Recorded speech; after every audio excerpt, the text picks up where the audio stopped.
Tonight, we're going to explore the largest planet we've ever found. This is not something you need to understand all at once. You don't need to remember every detail, every light year, or every scientific designation. You can simply listen and allow your thoughts to drift as we move slowly outward, away from the familiar gravity of your bed and toward the edges of what we believe to be possible. To begin, let's start with something familiar. Let's start with the sensation of being still. In the vastness of the cosmos, stillness is an illusion, but it is a helpful one. We are going to journey toward objects so large they challenge our definitions of what a planet even is. Objects that shouldn't exist according to our old maps of the sky, yet they hang there silent and massive in the dark. Tonight, we are looking past the boundaries of our own neighborhood. We are leaving the comfort of our moon and the reliable rocky surfaces of our inner planets to find the true titans of the void. This journey does not require effort. It does not require you to hold on to any facts or figures. Instead, imagine your mind like a slow-moving telescope, pivoting away from the bright lights of the city and toward the deep velvet blackness of the interstellar medium.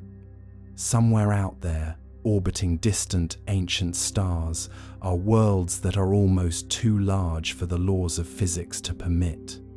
These are the gargantuan's planets, so wide and so voluminous that if you were to drop them into our own solar system, they would swallow the orbits of the inner worlds without a sound. Astronomers once believed there was a limit to how big a planet could grow before it ignited into a star, but the universe has a way of quietly disregarding our expectations. As we drift outward, we will encounter worlds made of hot, glowing gas, and others so light and airy they would float on a celestial ocean. We often think of the universe as a place of violent explosions and rapid movement, but at the scale we are exploring tonight, everything moves with a meditative slowness. A single day on one of these giants might last as long as a human week, a long, leisurely rotation through the shadows. There is no rush here. The light from these massive bodies takes centuries to reach your eyes, traveling through the cold vacuum while generations of people come and go.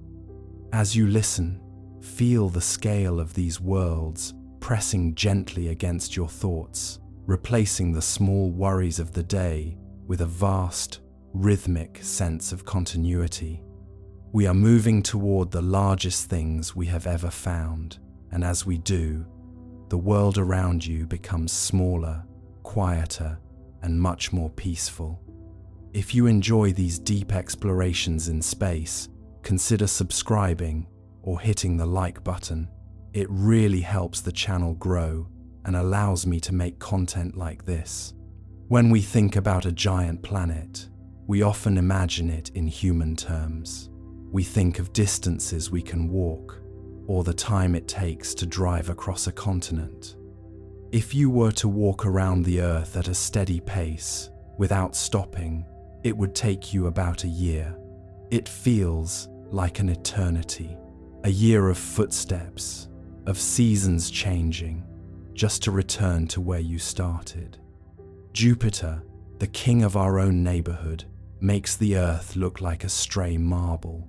If Earth were the size of a grape, Jupiter would be the size of a basketball. It's a scale that feels manageable until you try to imagine the surface. There is no solid ground on Jupiter. It is an endless ocean of clouds. If you tried to fly a plane through it, you would never find a place to land. You would simply keep flying through the amber and white bands of gas forever. But even Jupiter is small compared to what is waiting out there. Historically, we thought Jupiter was the ceiling. We assumed that if a planet got much larger, it would simply become a star. We liked our categories. We liked things to be either a planet or a sun, but the universe does not always respect our neat lines. Somewhere in the constellation of Hercules, there is a world that ignores these rules entirely. To truly understand how this world challenges our perspective, we have to start back on the ground, with the things we can touch and the distances we can measure with our own tired feet. Think of a large house. If you were to walk from the front door to the back, it would take you only a few seconds. A city, perhaps, takes an hour to drive across. And these are the units of measurement our brains were designed to handle. Even the Earth, as vast as it feels when you are looking at the horizon from the edge of an ocean, is something we have eventually learned to wrap our minds around. We have mapped every coastline, every mountain peak, and every deep trench valley. We have circled it in metal ships and silver planes until the globe feels like a finished puzzle. But when we look toward Jupiter, that sense of completion begins to dissolve. Jupiter is so large that you could fit 1,300 Earths inside of it. If the Earth were a single solitary pea, Jupiter would be a large, heavy beach ball. Imagine standing on a beach, holding that one green pea, and looking up at the sheer volume of the ball beside you. It is a scale that feels slightly unsettling, yet we have grown comfortable with it. We call Jupiter a giant because, in our local neighborhood, it is the undisputed weightlifter. It holds the family of planets together with its gravity. For centuries, astronomers looked at Jupiter and decided that this was the natural limit. In their notebooks and early telescopes, they theorized that if a planet gathered any more mass, the pressure at its core would become so intense, so unimaginably hot, that it would spark a nuclear fire. It would stop being a cold, dark wanderer and start being a sun. We liked this boundary. It was neat. It was tidy. It gave us a clear definition of where the worlds ended and the stars began.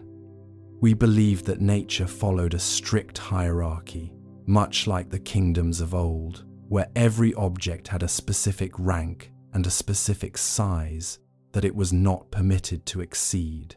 However, as our eyes grew sharper and our telescopes drifted into the cold silence of space, we began to see things that didn't fit into these ancient boxes.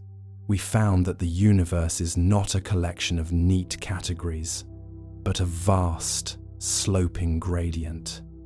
Somewhere in the constellation of Hercules, about 1,400 light-years away, there is a world known as TRES 4b.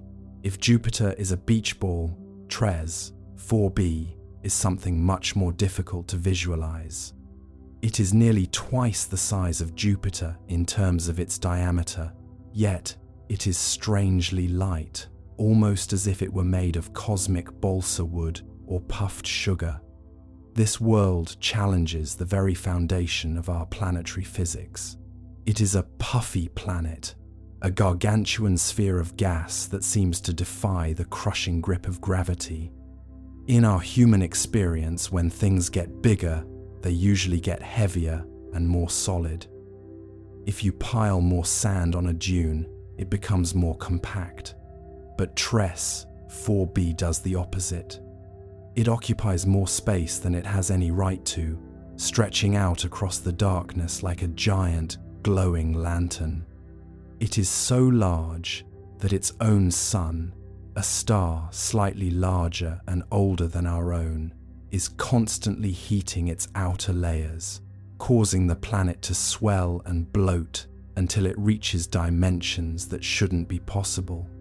Think of the time it would take to traverse such a place. If you were in a commercial jet, flying at 500 miles per hour, it would take you over 3 weeks just to fly around the circumference of the Earth. To fly around Jupiter in that same plane, you would be in the air for more than 3 years. But to circle Tres 4b, you would be flying for nearly 6 years without ever seeing a coastline, a mountain, or a sign of solid ground. You would simply be moving through an endless, golden white haze of hydrogen and helium, a world of clouds that spans a distance so great it begins to lose all meaning. This scale is not just a number on a page, it is a shift in how we perceive reality. Historically, we thought of planets as places, destinations, with borders and surfaces. But these supergiants are more like events in space. They are massive gatherings of gas and heat that linger in the void for billions of years. When we consider the largest planet we've ever found, we are forced to admit that our human scale is not the blueprint of the universe. It is merely a tiny, cozy corner. In the centuries before we had these telescopes, a person might look up at the stars and imagine they were just small lanterns hung on a black curtain. They thought the universe was small enough to be understood by a single mind. There is a gentle humor in our past confidence, the way we assumed that our local giant, Jupiter, was the ultimate expression of size. We were like villagers who had only ever seen a small pond and assumed it was the edge of the world, unaware that an entire ocean was waiting just beyond the trees. The reality of these massive worlds is far more humbling. They exist in a state of perpetual, quiet expansion. They don't care about our categories. They don't care if we call them planets or failed stars or gas giant anomalies. They simply drift, rotating with a slow, heavy rhythm that matches the heartbeat of the galaxy. When we look at them, we aren't just looking at objects, we are looking at the patience of gravity. Imagine the sheer amount of material required to build such a world. All the dust and gas from a discarded nebula pulled together over millions of years, circling a young star until it becomes a sphere that could hold thousands upon thousands of Earths. If you were to take every person who has ever lived, every building ever constructed, and every mountain range on our planet, and drop them into the atmosphere of a world like Tres 4b, they would vanish like a single drop of rain in a vast, dark sea. They would descend through the layers of hot gas for days, weeks, and months, never hitting a bottom, eventually dissolving into the heat and pressure of the deep interior. This perspective is not meant to make us feel small in a way that is frightening. Rather, it is meant to provide a sense of relief. In a universe where worlds can be this large, where space can be this vast, and where time moves in increments of millions of years, the small anxieties of our daily lives begin to lose their grip. The deadlines, the noise, and the hurry of the human world do not exist out there. There is only the slow, silent rotation of the giants.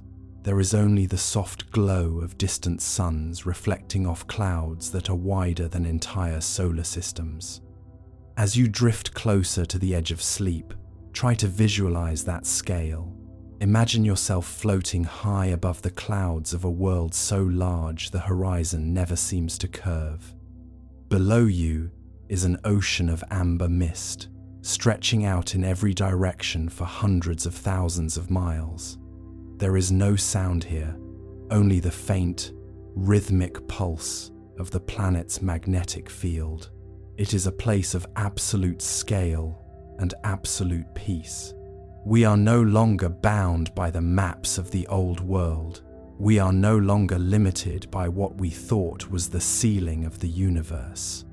We have found that the dark is full of giants, and each one of them is a testament to the fact that there is always more to discover always more space to breathe, and always a larger perspective waiting for us if we are willing to look. The constellation of Hercules holds this specific giant, but the galaxy is wide and it is full of such wonders. We are just beginning to understand that the neat lines we drew were only ever suggestions. The universe prefers to be messy, to be vast, and to be beautiful in ways that we are only just starting to dream about. As we move forward into the deeper parts of the night, keep this scale in your mind. Let it replace the clutter of the day. Let the image of the puffy, golden giant in Hercules be your anchor. It is a world that shouldn't exist, yet it does. It is a world that defies our rules, yet it is calm. It is a world that is unimaginably large, yet it moves with a grace that is almost delicate. In the next part of our journey, we will step even further away from the familiar. We will look at how these giants are formed and why some of them stay so light, while others become so heavy they begin to warp the very light of the stars behind them. But for now, just stay here in this human scale transition. Feel the difference between the pea and the beach ball. Feel the difference between a year and an eon. And know that you are safe in the middle of it all, a small, quiet observer of the greatest show in the cosmos. The giants are waiting, and they are moving slowly, just for you. When we consider the transition from our world to theirs, it helps to imagine the history of our own understanding. For thousands of years, humans believed that the Earth was the center of everything. We looked at the stars and saw pinpricks of light, no larger than the sparks from a hearth fire. We measured our world by how far a horse could gallop in a day, or how far a ship could sail before the horizon swallowed it. To those early observers, the idea of a planet larger than the Earth was not just a scientific impossibility, it was a spiritual one. We were the measure of all things. But as our tools improved, our perspective began to stretch. We discovered that our own Jupiter was a world of such immense proportions that it could contain all the other planets in our solar system combined with room to spare. Yet, even as we grew accustomed to Jupiter's majesty, we still held on to a human-scale comfort. We assumed that Jupiter represented the standard for a giant world. We believed it was the absolute peak of what a planet could be. We were like someone who had seen a great oak tree and assumed it was the tallest thing that could ever grow from the earth, unaware of the redwoods waiting in a forest they hadn't yet found. The transition from a pea to a beach ball is a significant leap for the mind, but the leap from a beach ball to the giants of the deep galaxy is where our intuition begins to fail. Imagine a beach ball that is not just a little larger, but one that fills the entire horizon, one so massive that its gravity begins to influence the very rhythm of your own heart.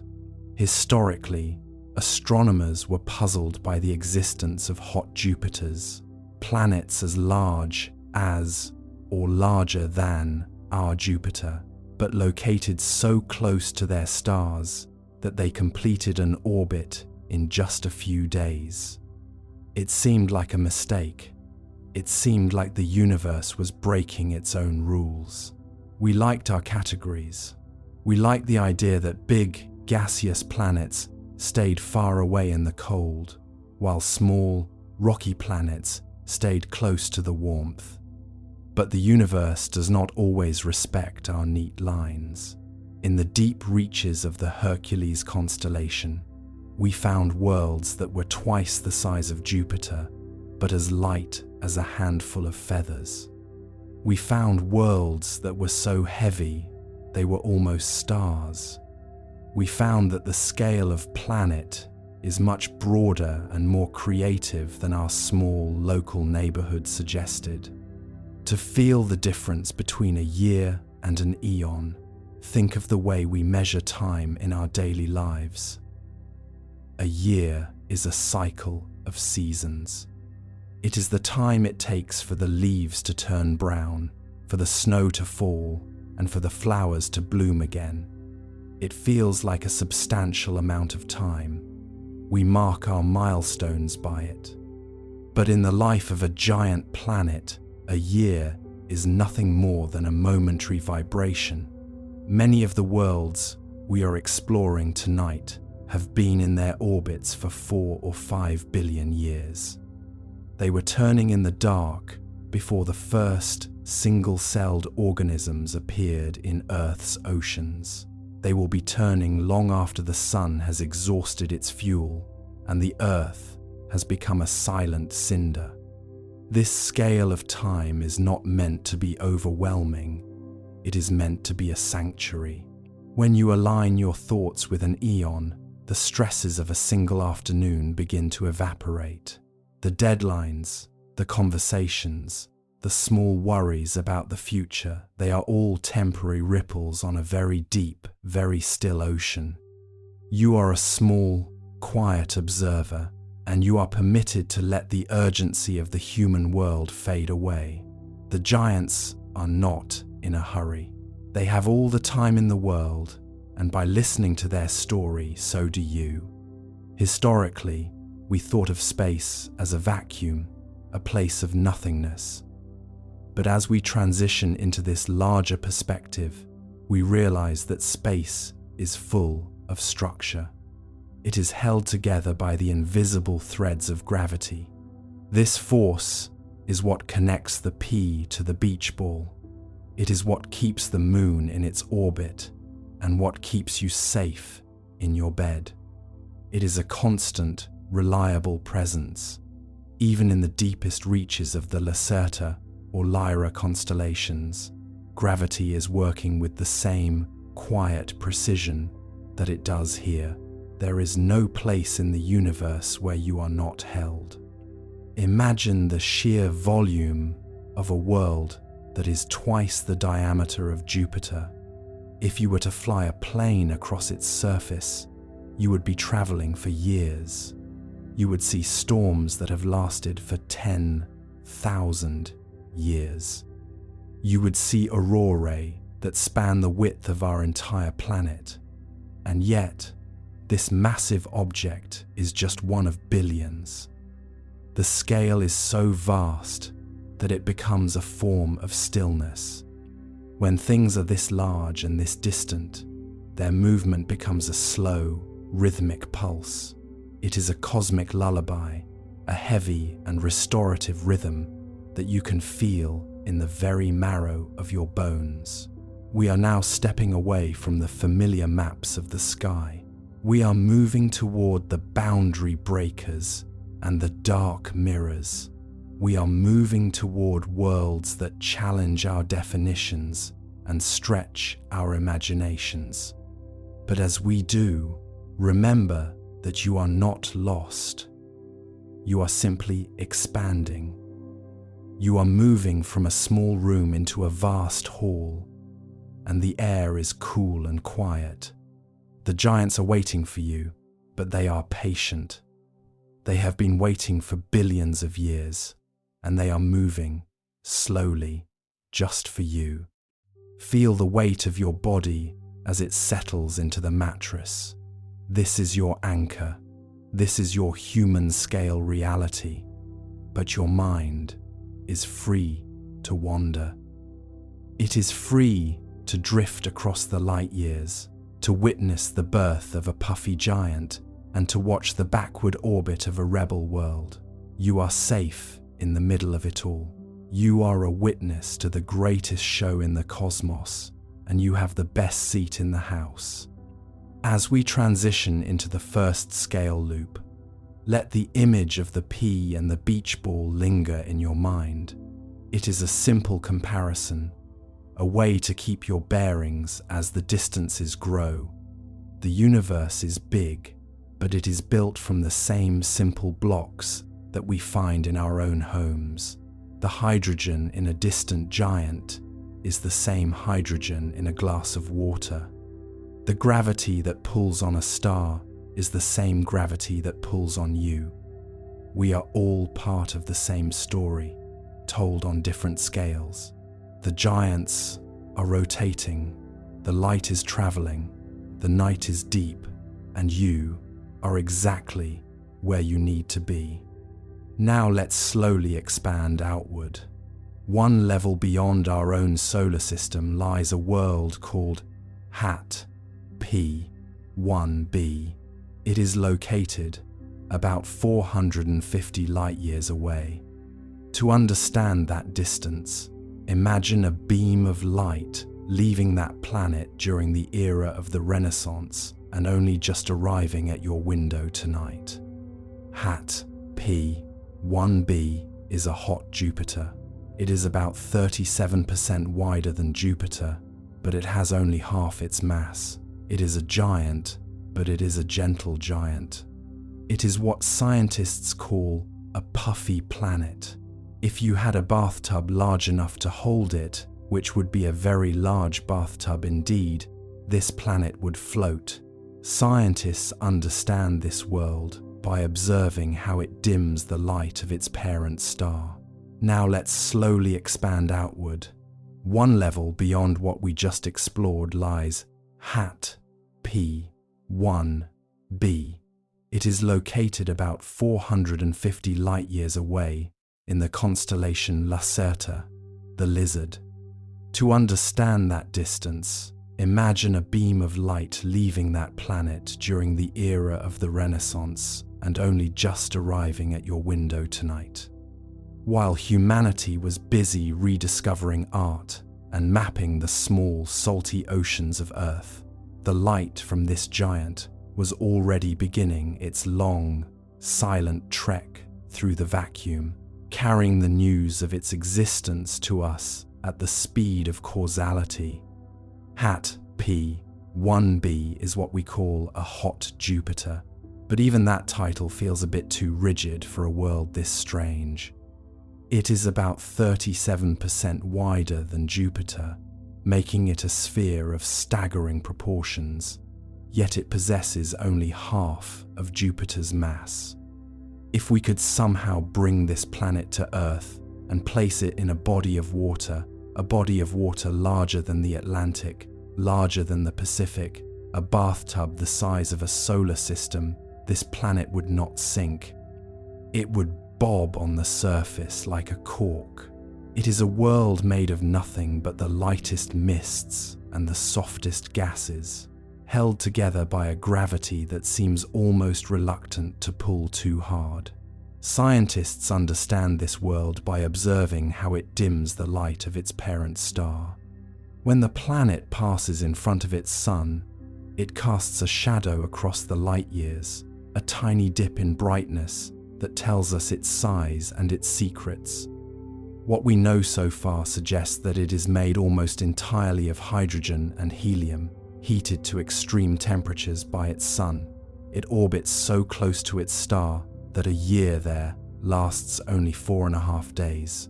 While you go from a Monday morning to a Friday afternoon, this giant has completed an entire journey around its sun. Imagine the heat of that environment. It is a world of hot, ethereal mist, where the air is glowing with the energy of a nearby star. Because it is so close, the star's radiation bloats the planet, puffing it out like a marshmallow held too close to a campfire. Historically, we thought gravity would eventually win this tug of war, pulling the gas back into a dense, tight ball. But HAT P1b remains expanded. It stays in this state of perpetual airy bloating, challenging our models of how heat moves through a planet's interior. This comparison isn't perfect, but it gives us a calm place to begin. Think of a cloud on a summer afternoon, vast, towering, and seemingly solid from a distance, yet composed of nothing but moisture and air. Hat P1b is a cloud on a planetary scale. If you were to descend into its upper layers, you would find no surface to greet you. You would simply sink deeper and deeper into an increasingly warm, increasingly dense fog. There are no rocks here, no mountains, no valleys, only the endless, rhythmic movement of gas. As we dwell on this puffy giant, we start to see how the universe experiments with the same ingredients we find here on Earth.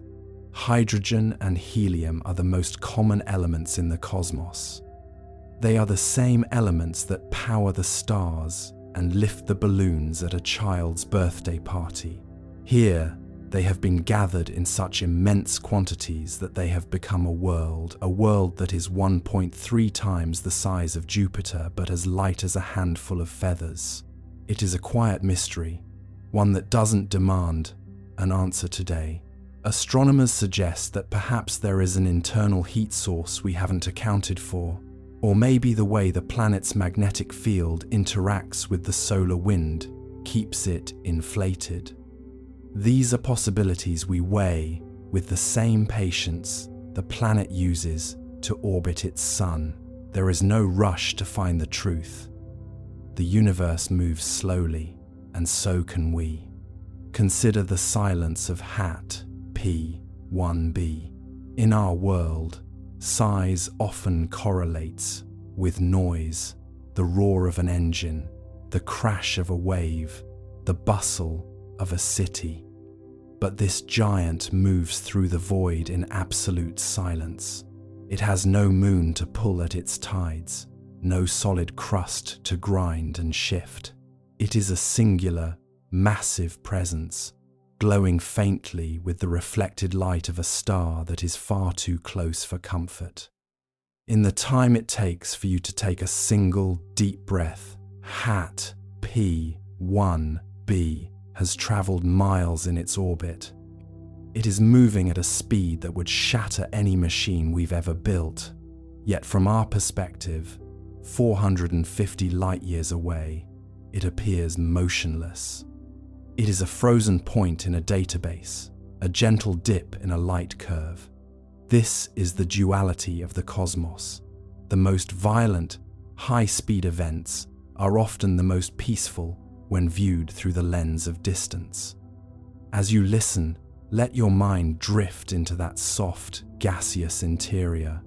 Imagine the colors of Hat P1b, hues of deep indigo and pale violet, perhaps shifted by the intense radiation of its sun. The atmosphere is a tapestry of shifting winds and thermal currents, rising and falling over thousands of miles. It is a world where the very idea of down becomes meaningless as the pressure builds so gradually that you would never feel the transition from sky to core. Why does it exist this way? Why hasn't the star stripped away its atmosphere? The answer lies in the delicate balance of forces that we are still mapping. We are like ancient sailors looking at a distant island, noting its shape and its color, but not yet knowing what kind of trees grow in its soil. We are comfortable with this distance. It allows us to wonder without the pressure of needing to be right. In the history of our species, we have always been obsessed with the biggest. We built the Great Pyramids, the Colossus of Rhodes, the skyscrapers of steel and glass. We look for the largest trees and the deepest canyons. But Hat P1b reminds us that large does not always mean heavy. It reminds us that something can be immense and yet delicate, massive and yet ethereal. It is a lesson in the diversity of existence. Think of the billions of atoms that make up your own body. Most of them were forged in the hearts of stars, much like the one Hat P1b orbits. We are made of the same stardust as this puffy giant, yet we have been compressed into solid, thinking beings. We are the dense counterparts to this airy world. There is a quiet humor in that relationship, the universe using the same building blocks to create a person who can dream of a planet, and a planet that is too light to ever be walked upon. As we move through the night, the image of Hat P1b serves as a bridge. It bridges the gap between the solid reality of your room and the abstract reality of the deep cosmos. It is a world that is halfway to being a star, yet remains firmly a planet. It is an object that follows the rules of gravity, yet seems to be trying its best to float away. Over immense spans of time, the orbit of this planet may change. Its sun may grow older and expand, eventually consuming the very world it created. But that is a story for 1 billion years from now. Tonight, Hat P1b is stable. It is a constant in a changing universe. It is a destination in our minds that requires no travel, only the willingness to let the scale of it sink in. Imagine the shadow it casts, a long dark cone reaching out into the Lacerta constellation. If you were floating in that shadow, the star would disappear, and for a few hours you would see the universe as it truly is, dark, cold, and filled with the light of 1 trillion other suns. The planet would be a dark silhouette against the Milky Way, a void within a void. This is the perspective we are seeking, not the perspective of the hurried or the stressed, but the perspective of the gargantuan. To a world like Hat P1b, a human life is an instantaneous flash, too brief to even be noticed. Our history, our struggles, our triumphs, they are all contained within a tiny fraction of one of its 1,000-year cycles. This doesn't make us unimportant. It simply makes us part of a much larger, much slower story. We are beginning to see that the universe is not just a place of things, but a place of scales. There is the scale of the atom, the scale of the human, the scale of the planet, and the scale of the galaxy. Hat P1b sits at a point where our understanding of the planetary scale starts to stretch and fray. It is a reminder that there is always something bigger, always something lighter, and always something more mysterious, waiting just beyond the next star. But even with everything we've learned, there are still things we don't fully understand. We don't quite know how a planet stays so inflated without eventually collapsing or drifting away. Not because we're missing something urgent, but because the physics of such massive scales move slowly. For now, that uncertainty is simply part of the picture.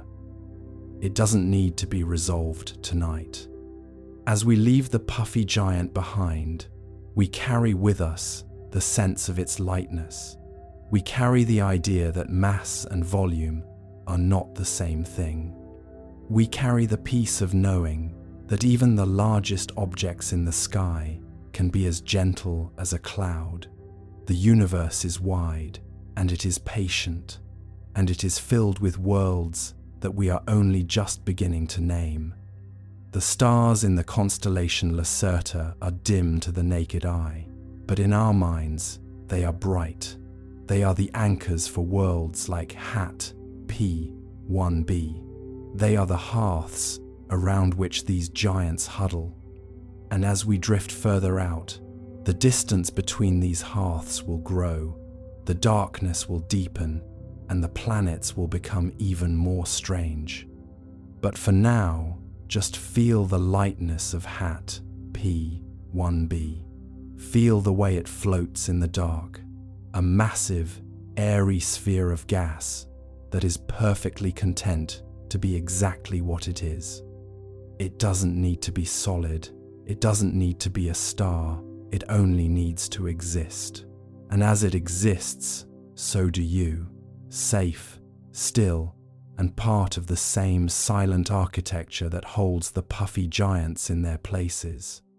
The gravity that keeps you in your bed is the same force that keeps HAT P1b in its orbit 450 light-years away.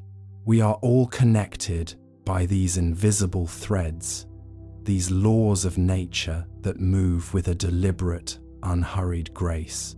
With that in mind, let's move outward once more, to an even larger scale. We are going to visit a world that is not just light, but dark. A world that absorbs the light of its sun and refuses to give it back. A world that is a mirror to the void itself. But that is for the next loop. For now, just let the image of the floating planet fade into the back of your mind. Let the scale of it relax your thoughts. There is nothing left to do in this part of the sky. The puffy giant will continue its 4-day year, and you will continue your slow journey toward rest. The mystery of its size is an accepted unknown. We watch it from hundreds of light years away, a silent giant in the constellation of Lyra. It doesn't need to explain itself to us. It simply exists, rotating slowly in the dark. With that in mind, let's move outward once more, to an even larger scale.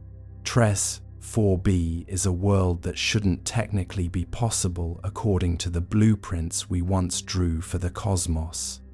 Located approximately 1,400 light-years away from our own quiet corner of the galaxy, it hangs in the neighborhood of the star GSC 0262000648.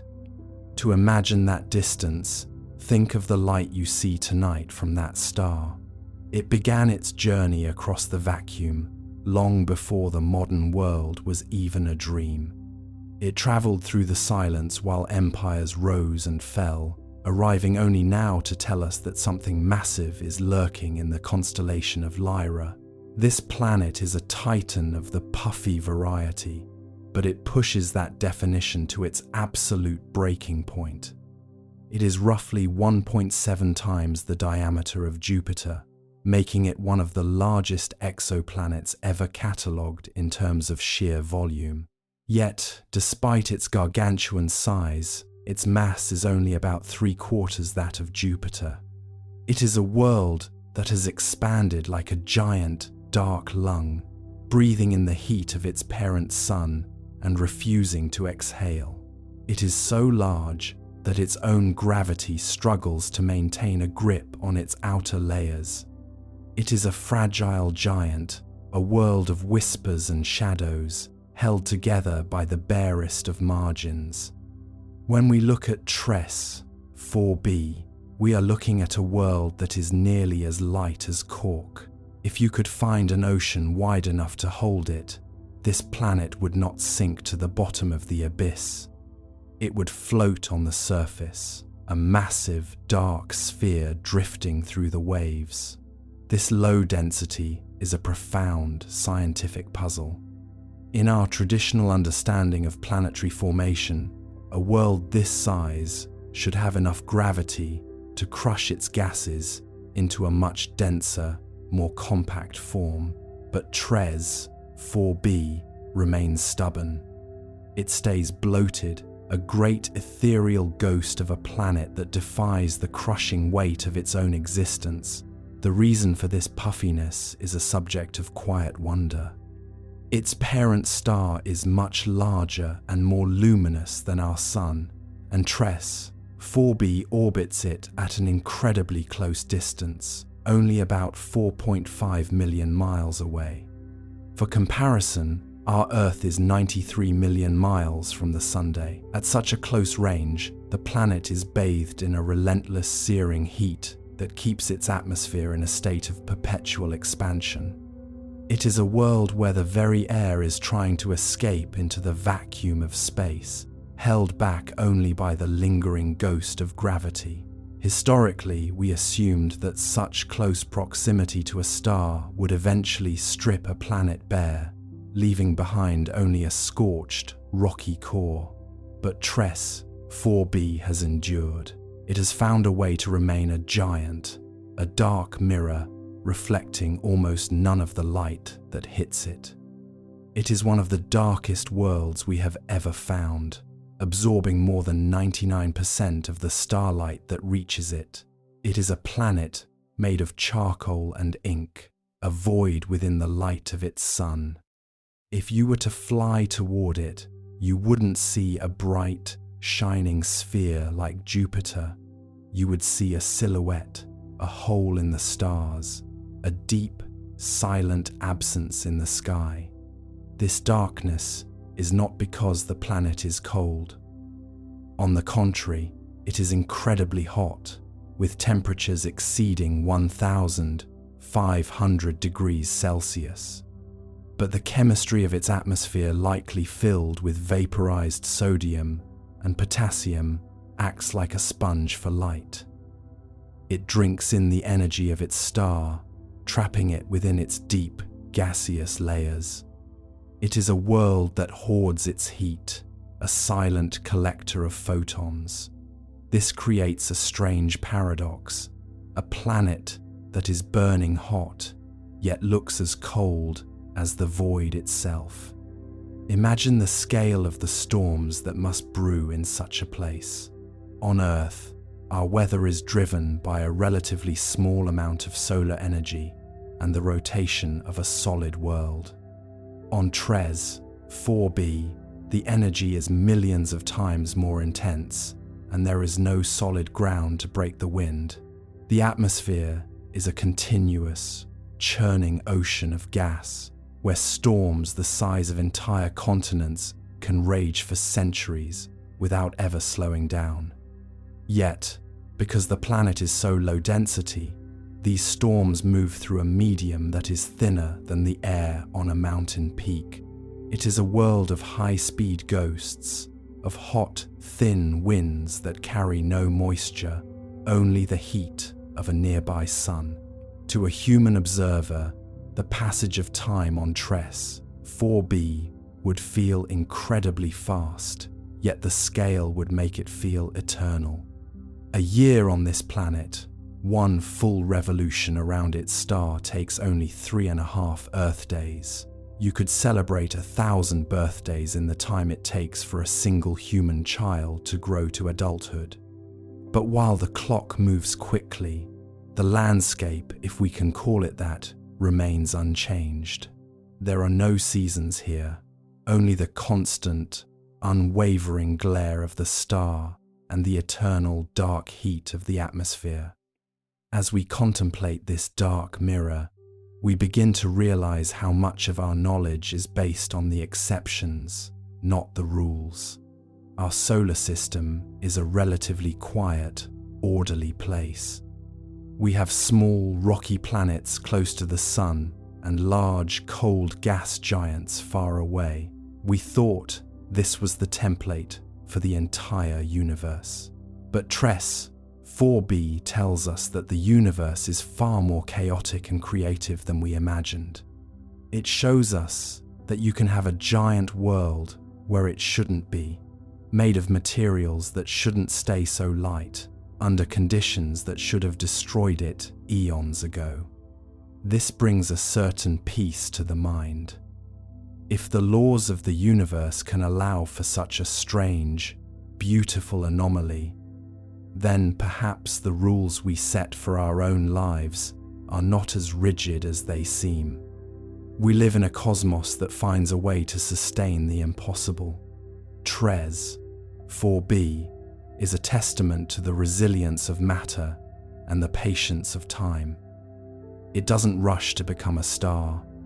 It doesn't struggle to become more solid. It simply occupies its space in the Lyra constellation, a massive dark anchor in the sea of stars.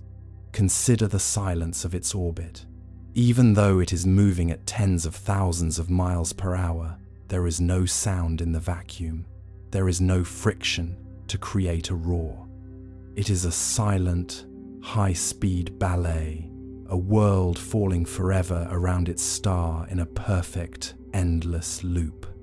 The gravity that binds them is invisible, yet it is stronger than any chain we could ever forge. It is the same gravity that keeps your feet on the ground and your head on your pillow tonight. It is the silent language of the universe, spoken in the movements of the giants. Astronomers didn't expect to find planets this large so close to their stars. According to our old models, a planet this size should have been crushed by its own weight or stripped bare by stellar winds. And yet, it persists. It challenges how we think about the birth of solar systems. It suggests that nature is far more creative with its materials than we once suspected. When we look at TRES 4b, we are looking at the edge of our own understanding, a place where the maps end and the mystery begins. Over immense periods of time, TRES 4b will continue to orbit. Its parent star will eventually age, becoming a red giant and perhaps consuming the very planet it has spent billions of years heating. But that is a story for the very distant future. For now, the planet is a constant. It is a dark, massive presence that serves as a reminder of how much is still out there, waiting to be discovered.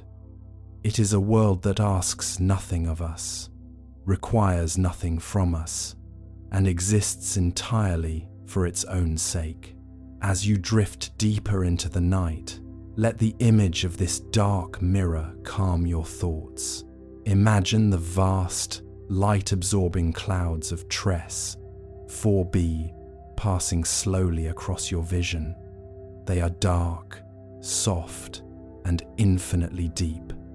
There is no edge to them, no bottom, only a gradual transition into the heart of the giant. Feel the weight of its 1,400 light-years of distance. That distance is a shield, protecting you from the heat and the intensity of that alien sky, leaving only the quiet, intellectual wonder of its existence. The universe is a place of deep shadows and massive scale. TRES 4b is just one of the billions of worlds that populate our galaxy, each one with its own rhythm and its own secrets. By focusing on this one giant, we are allowing our minds to expand, to move beyond the small, well-lit rooms of our daily lives and into the vast, dark halls of the cosmos. It is a form of mental stretching, a way to prepare for the deep, dreamless sleep that waits at the end of the journey. The mystery of its size is an accepted unknown, not because we aren't looking for the answer, but because we have learned to be patient. We have learned that the universe reveals its secrets on its own timescale, not ours. And for tonight, that is enough. We don't need the answer. We only need the image of the silent, dark giant rotating slowly in the constellation of Lyra. With that in mind, let's move outward once more, to an even larger scale. We are going to leave the dark mirror behind and move toward a world that doesn't just challenge our sense of size, but our sense of direction. A world that moves against the grain, a backward orbiting titan that refuses to follow the crowd. But for now, just stay here, in the darkness of TRES 4b. Let its ink-black clouds wrap around your thoughts, stilling the mind and preparing the soul for the next leap into the infinite. The stars are far, the planets are large, the night is long, and you are exactly where you need to be. With that in mind, let's move outward once more, to an even larger scale. To understand HAT P1b, we must first allow the concept of density to soften in our minds. In our everyday lives, we are used to things having a specific, predictable weight. A stone is heavy, a piece of wood is lighter, a balloon is lighter still. We expect large things to have a certain presence, a certain gravitational authority. But in the constellation of Lacerta, the lizard, there sits a world that challenges this intuition. HAT-P-1b is a giant that has forgotten how to be heavy. It is a world that has traded its mass for volume, expanding into the dark like a great, glowing lantern of hydrogen. Imagine a world that is nearly 1.5 times the width of Jupiter. If you were to place it in our own solar system, it would dominate the sky, its amber and cream-colored clouds stretching from horizon to horizon. Yet, despite this immense size, it has only half the mass of Jupiter. It is what astronomers, in their quiet, descriptive way, call a puffy planet. It is a world made of nothing but the lightest mists, a sphere of gas so thin that its average density is less than that of cork. If you had an ocean wide enough, a vast celestial sea spanning the distance between stars, this planet would not sink. It would bob gently on the surface, a massive, airy buoy in the cosmic deep. Scientists understand HAT P1b by observing the way it interacts with the light of its parent star. Every 4.5 days, this giant passes in front of its sun, casting a long, soft shadow across the light years. By measuring the tiny dip in brightness, we can calculate its size. By observing how it tugs on its star, we can calculate its weight. The discrepancy between the two is where the mystery lies. It is a world that is too big for its own good, a world that has been puffed up by the intense radiation of a star that sits only a few million miles away. Think of the heat required to maintain such a state. On Earth, we feel the warmth of the sun from 93 million miles away. It is a gentle heat that sustains life. But HAT P1b is huddled so close to its sun that the heat is absolute. The outer layers of the planet are constantly being toasted, vibrating with thermal energy that prevents the gas from settling.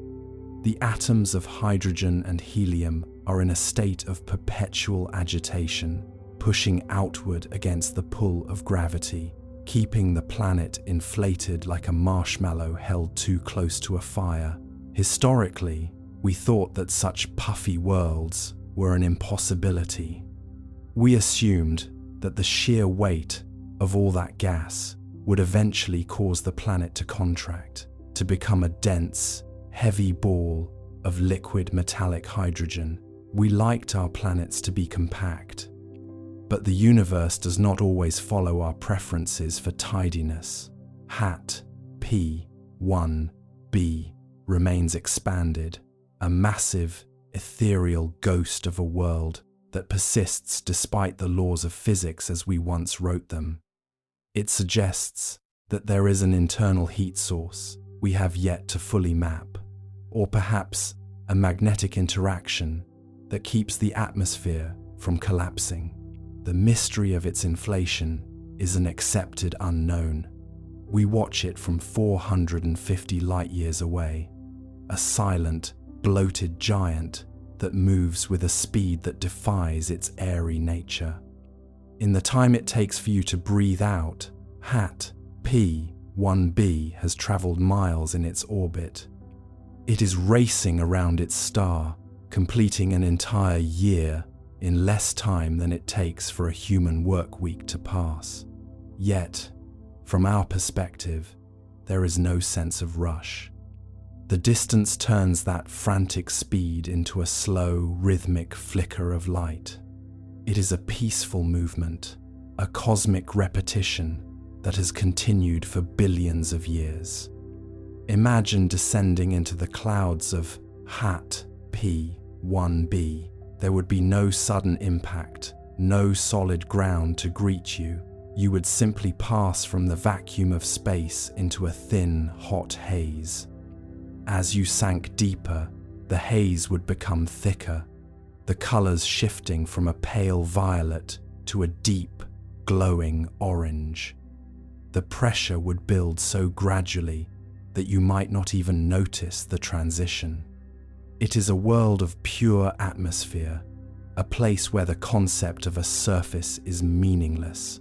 You could descend for thousands of miles and still be surrounded by nothing but glowing, agitated gas. This scale is a sanctuary for the mind. When we consider a world that is mostly empty space, our own lives begin to feel more spacious. The density of our daily concerns, the heavy thoughts, the solid worries starts to thin out.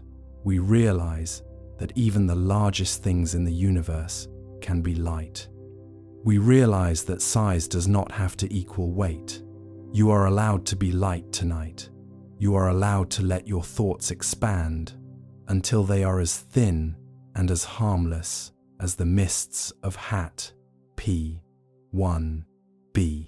Across the vast reaches of the Lacerta constellation, there are many such worlds, but Hat P1b was one of the first to show us the truth about the giants. It showed us that the universe is not a collection of heavy, solid objects, but a collection of balances. It is a balance between the heat of the star and the pull of gravity. It is a balance between the ancient hydrogen of the Big Bang and the modern light of a distant sun. Everything is in a state of quiet, delicate equilibrium. Over immense periods of time, Hat P1b will continue its 4-day dance. It will continue to float in the dark, a massive, airy sphere that asks nothing of us. It doesn't need to be solid. It doesn't need to be a star. It simply needs to exist. And as it exists, it provides a point of reference for our own journey outward. It is the first step into a larger, more mysterious neighborhood where the rules we learned on Earth no longer apply. As you drift deeper into the night, let the image of the puffy giant calm your thoughts. Imagine the amber clouds of Hat P1b passing slowly through your mind. They are soft, warm, and infinitely light. There is no tension in them, only the slow-motion vibration of atoms that are perfectly content to be exactly where they are. You are moving with them now. You are part of the same slow, inevitable process of cooling and rotation. The stars in Lacerta are far, but their light is steady.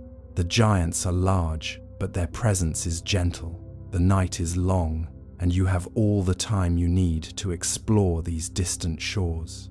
We are moving away from the puffy mists now, toward a scale that is even more profound. We are moving toward the dark mirrors and the boundary breakers, but we carry the lightness of Hat P1b with us. It is a gift from the first scale of the cosmos, the realization that mass is not the same as presence. With that in mind, let's move outward once more, to an even larger scale. We are heading toward the constellation of Lyra, where a giant twice the size of Jupiter waits in the shadows. It is a world that absorbs the light, a world that hides its secrets in the deep black of its clouds. But for now, just stay here in the airy lightness of the puffy giant. Let the scale of it relax you. Let the silence of its orbit settle into your thoughts. Everything is exactly where it needs to be. The stars are in their places, the planets are in their orbits, and you are here, drifting safely through the largest things we have ever found. Imagine climbing a ladder where every new rung makes the previous one look microscopic. We begin with Earth, a world that seems enormous when you are standing on its surface, with oceans covering 71% of its face and mountains rising miles into the sky. But as we zoom out, Earth begins to shrink, not physically, but in significance. It stops being everything and becomes just one thing among many. Compared to the solar system, Earth is a speck. Compared to the galaxy, the solar system is a speck. And compared to the largest structures in the cosmos, even entire galaxies are like dust. To understand this ladder, we must first appreciate the rung we are currently standing on. To an early human, the Earth wasn't a planet. It was the floor of the universe. If you were to stand in the middle of a vast, flat plain, the horizon is only about 5 kilometers away. That was the limit of your world. Beyond that was mystery. Even today, with all our technology, the sheer physical bulk of the Earth is staggering. If you were to take a commercial flight from New York to Singapore, you would spend nearly 19 hours in the air, traveling at 500 miles per hour, and you would still only have covered a fraction of the planet's circumference. We perceive the Earth as a giant because, relative to our bodies, it is. We are 6-foot creatures living on a 12,000-kilometer sphere. But now, we take the first step up the ladder. We move from the Earth to its neighborhood, the inner solar system. As we pull away, the massive continents and vast oceans we just described begin to blur. At a distance of about 1 million kilometers, the Earth no longer looks like a world. It looks like a marble, and right next to it, relatively speaking, is the Moon. We often see diagrams of the Earth and Moon close together, but the reality is much emptier. You could fit every other planet in our solar system, Jupiter, Saturn, Mars, Venus, all of them into the space between the Earth and the Moon, and you'd still have room to spare. This is our first lesson in cosmic scale. Space is mostly empty. Even the crowded parts are defined by the gaps, not the objects. As we continue to climb, we reach the rung of the gas giants. This is where Earth's ego takes its first major blow. Jupiter is so large that 1,300 Earths could fit inside it. If Earth were the size of a grape, Jupiter would be the size of a basketball. Saturn, with its magnificent rings, isn't much smaller. These are worlds made of gas and liquid, with pressures so intense they turn hydrogen into metal. When you look at Jupiter's great red spot, a storm that has been raging for centuries, you are looking at a vortex that is wider than our entire planet. On this rung of the ladder, Earth has transitioned from the world to a minor rocky outpost. But the ladder doesn't stop at the planets. The next rung belongs to the Sunday. Our star is a yellow dwarf, a relatively average star, yet it contains 99.8% of all the mass in the solar system. You could fit 1 million Earths inside the Sunday. If the Sun were the size of a front door, the Earth would be the size of a nickel.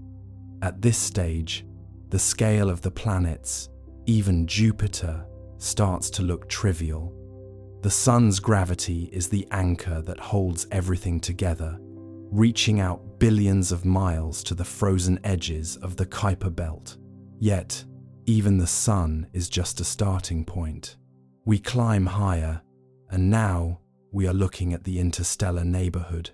We are no longer measuring in miles or kilometers. We are measuring in the distance light travels in a year. The sun, which seemed so dominant, begins to shrink into a tiny point of light. It joins a crowd of other stars, Alpha Centauri, Sirius, Vega. We begin to realize that our sun is just one of 200 to 400 billion stars in the Milky Way. On this rung, the entire solar system, everything from the sun to the furthest comet in the Oort cloud, is smaller than a single pixel on a high-definition screen. We have reached a level where the individual planets are literally too small to see. Now we reach the rung of the galaxy. The Milky Way is a barred spiral, a vast disk of stars, gas, and dust spinning through the void. It is 100,000 light-years across. To get a sense of this scale, if our entire solar system out to Neptune was the size of a white blood cell, the Milky Way would be the size of the continental United States. We are tucked away in one of the spiral arms, about 26,000 light-years from the center. At the heart of this massive structure is Sagittarius A*, a supermassive black hole 4 million times the mass of the Sunday. On this rung, the world we started with is not just a speck, it is an invisible ghost, an infinitesimal part of a much larger organism. But the ladder keeps going. We move to the local group. This is a collection of about 50 galaxies, including our own and our larger neighbor, Andromeda. These galaxies are bound together by gravity, dancing around each other in a dark cosmic ballet. The distance between the Milky Way and Andromeda is 2.5 million light-years. On this rung, even the 100,000 light-year span of our galaxy starts to look manageable. We are seeing galaxies not as vast expanses of stars, but as individual units, islands of light in a sea of nothingness. We climb further, reaching the rung of galaxy clusters and superclusters. We encounter the Virgo supercluster, which contains thousands of galaxies. And then we see the Laniakea supercluster, a structure so vast it defines our place in the local universe. Laniakea, which means immeasurable heaven in Hawaiian, is 500 million light-years across. It contains the mass of 100 quadrillion suns. On this rung, the Milky Way is just a tiny spark on one of the outer branches of a massive, glowing celestial tree. The ladder of scales has now taken us to a point where distance has become a concept that our brains can only process through mathematics. But there is one more rung we've discovered recently, the rung of the great filaments. These are the largest structures ever found in the universe. We are talking about things like the Hercules Corona Borealis Great Wall. This is a filament of galaxies that spans 10 billion light-years. That is about 10% of the entire observable universe. It is a structure so gargantuan that it challenges our fundamental understanding of how the universe began.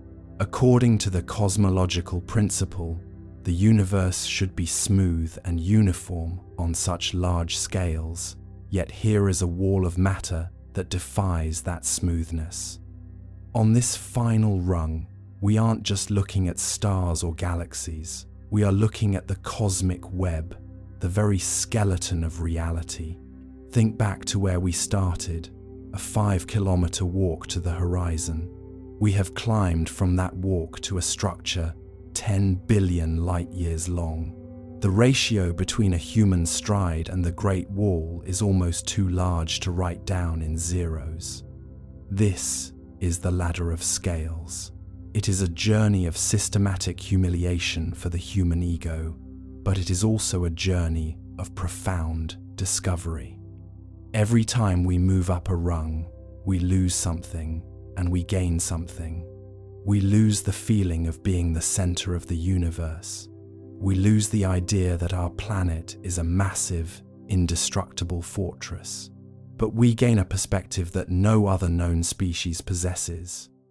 We gain the ability to see the long view. We learn that the universe isn't just a place where things happen. It is a structured, evolving, and terrifyingly beautiful hierarchy. This ladder also teaches us about the nature of size. Size is entirely contextual. To a mountain, a human is nothing. To the earth, a mountain is a wrinkle. To the sun, the earth is a pebble. To the galaxy, the sun is a grain of sand. And to the cosmic web, the galaxy is a puff of smoke. When we talk about the largest object ever found, like the Quipu or IC 1101, we aren't just talking about big things. We are talking about the limits of structure itself. We are asking, how much matter can gravity hold together before the expansion of the universe pulls it apart? As you use this segment in your stories, remember that the ladder of scales is the ultimate narrative tool. It allows you to move the audience from the intimate to the infinite. It reminds the viewer that while their problems feel world-sized, the world itself is speck-sized. This contrast is where the awe comes from. It's the tension between our tiny, fragile lives and the massive, ancient structures that surround us. We are creatures of the first rung, yet we have built telescopes and theories that allow us to see the top of the ladder. We may never physically leave our neighborhood, but mentally, we have already conquered the Great Wall.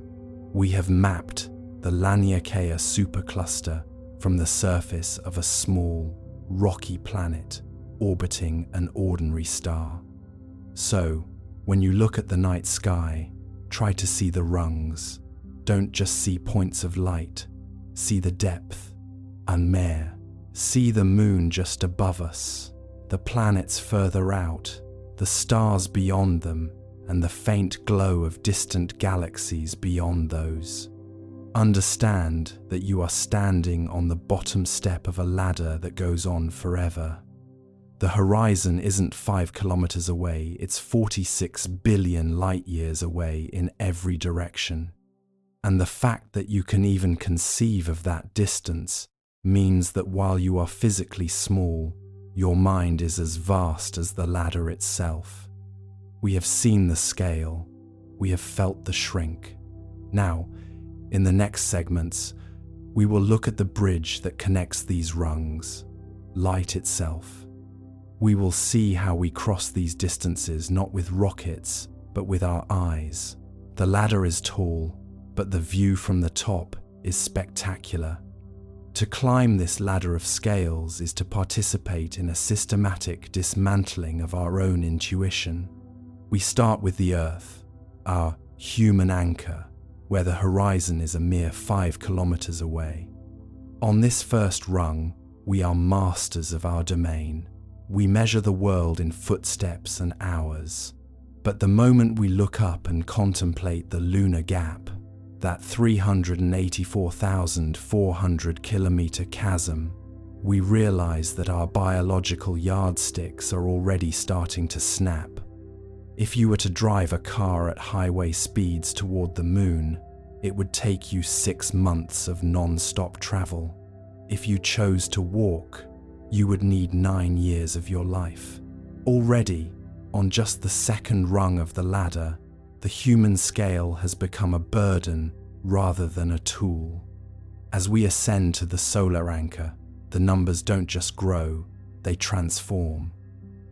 The sun is 150 million kilometers away, 1 astronomical unit, AU. To walk this distance would take 3,500 years. We are now dealing with scales where entire civilizations could rise and fall in the time it takes to cross the gap.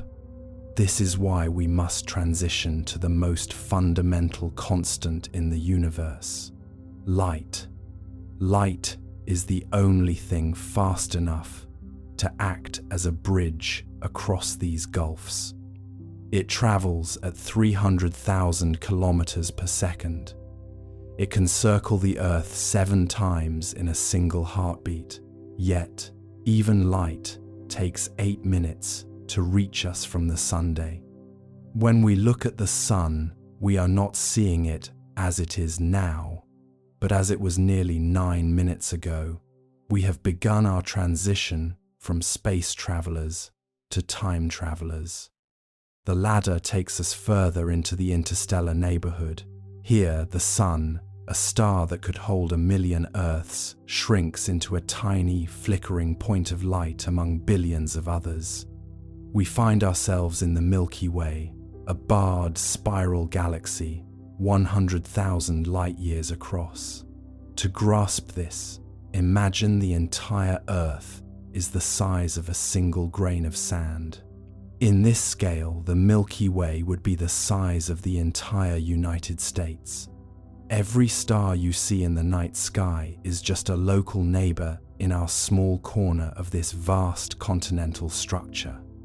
We are tucked away in the Orion Arm, 26,000 light-years from a supermassive black hole that anchors our galaxy. On this rung, the individual planets are no longer visible.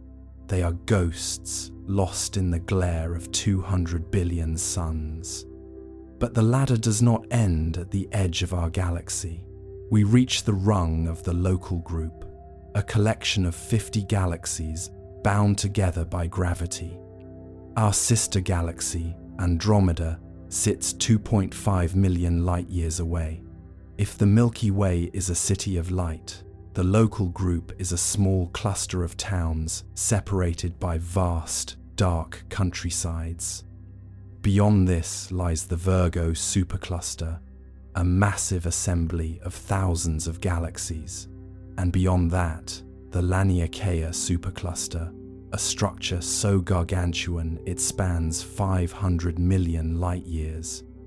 Laniakea, meaning immeasurable heaven, is a web of light where galaxies flow like water toward a gravitational center called the Great Attractor.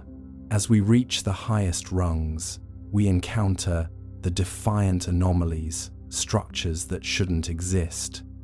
We find the Hercules Corona Borealis Great Wall, a filament of galaxies spanning 10 billion light-years.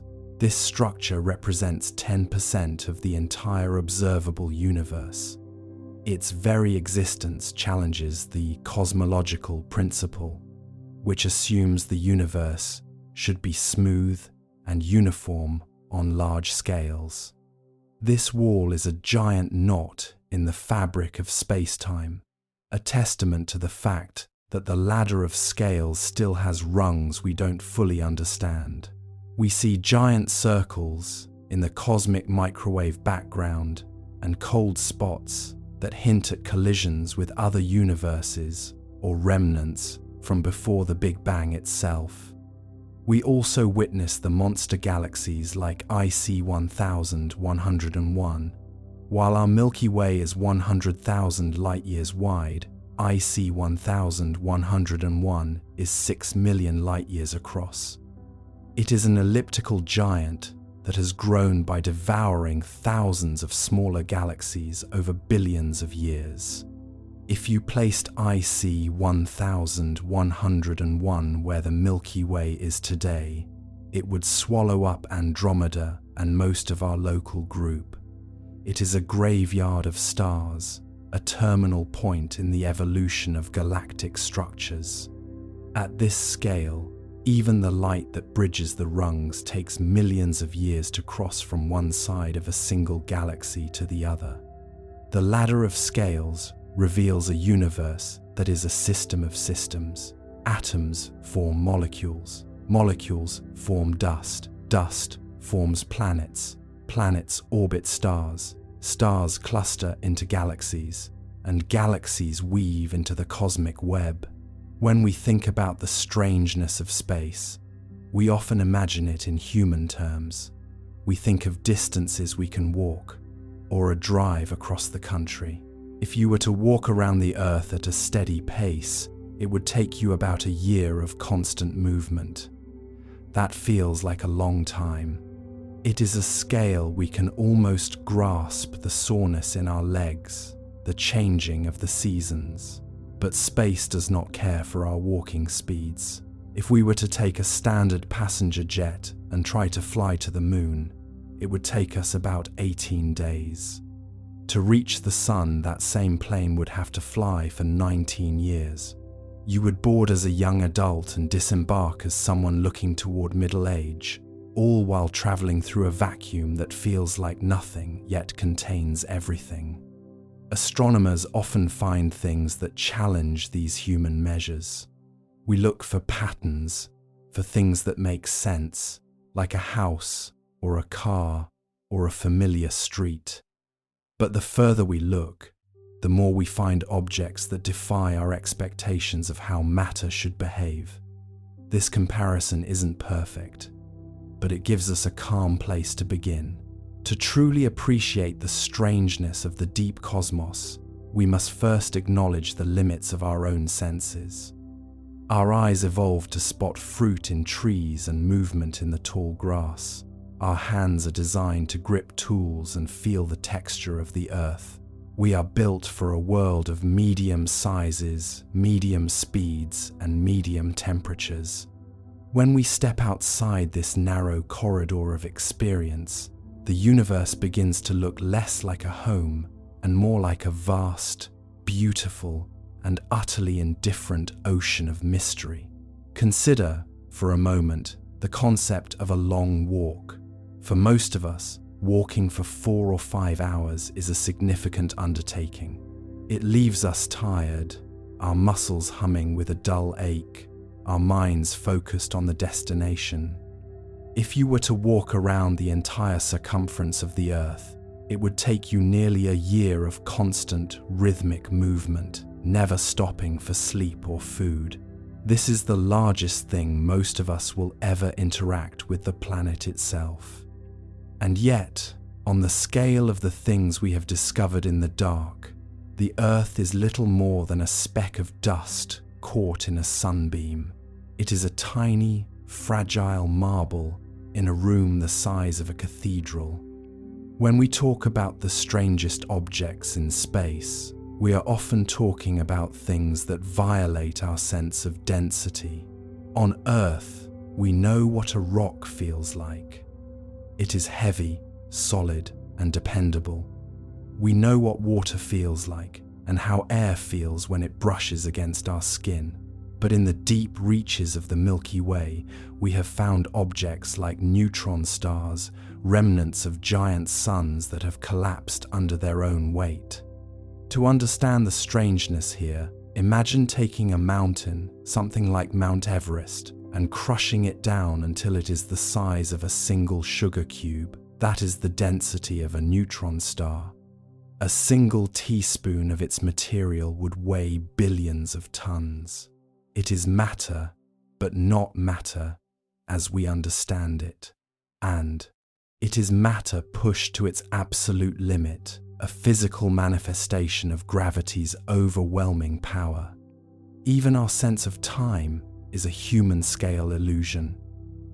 We measure our lives in decades, our history in centuries, and our civilizations in millennia.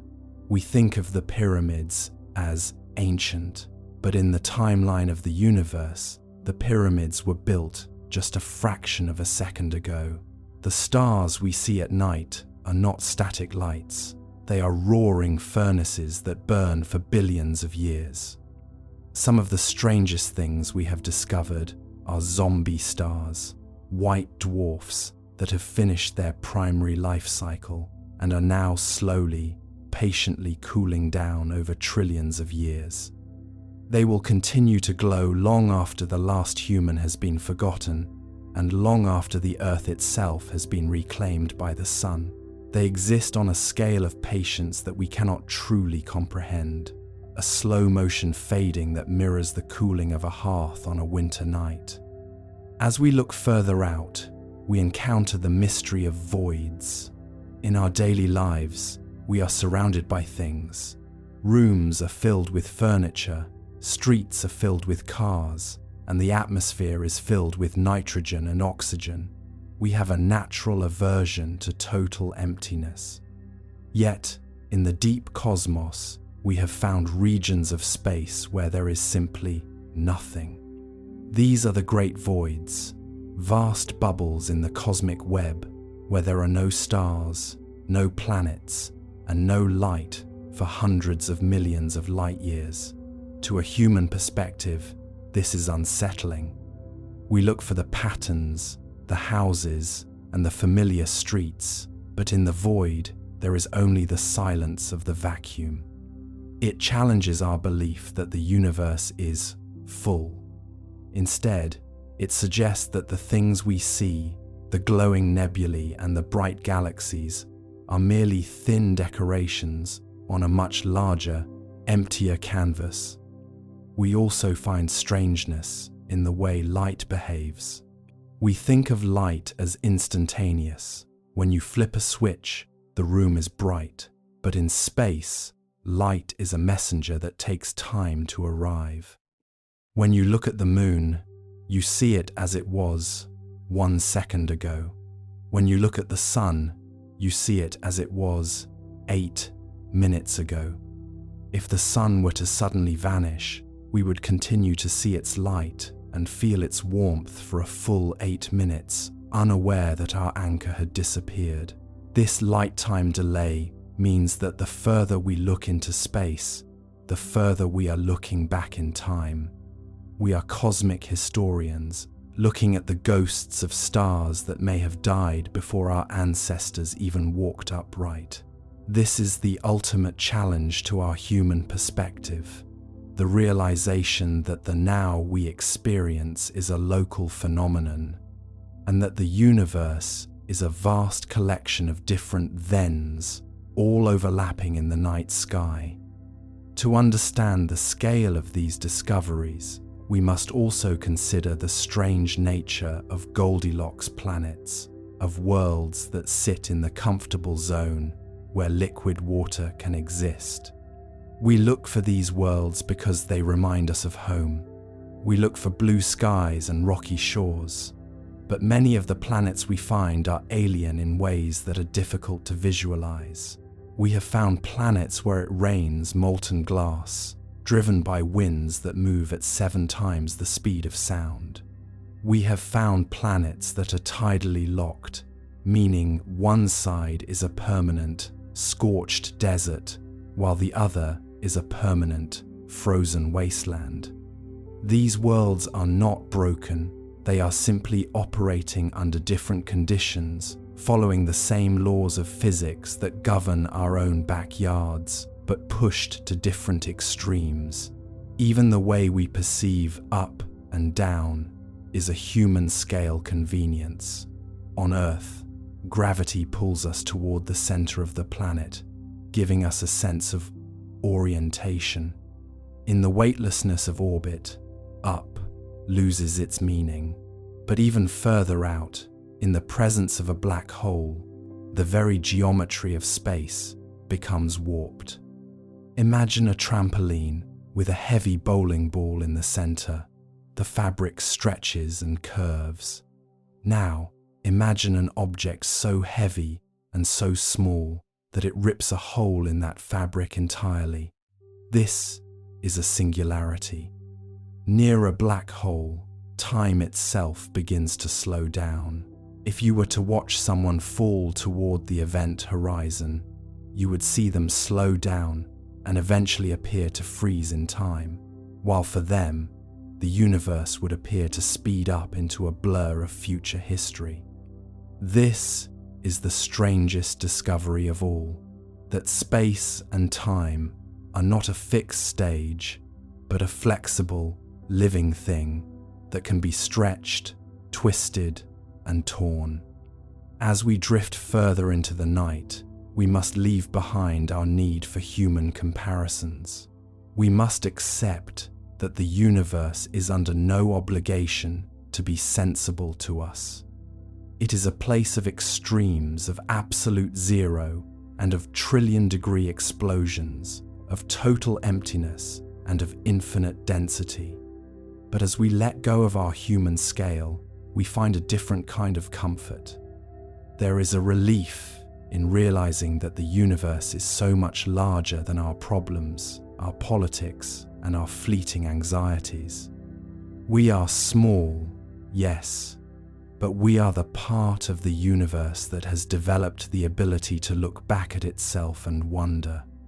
We are the witnesses to the strangest things ever discovered. Think of a single grain of sand held at arm's length against the night sky. That tiny patch of darkness behind that grain of sand contains thousands of galaxies, each with hundreds of billions of stars.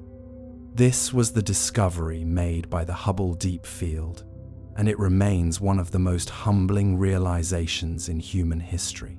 It reminds us that our familiar streets are just one tiny corner of an infinite neighborhood. The strangeness we find out there is not a sign of chaos, but a sign of the sheer diversity of what is possible when you have 14 billion years and an infinite amount of space to work with.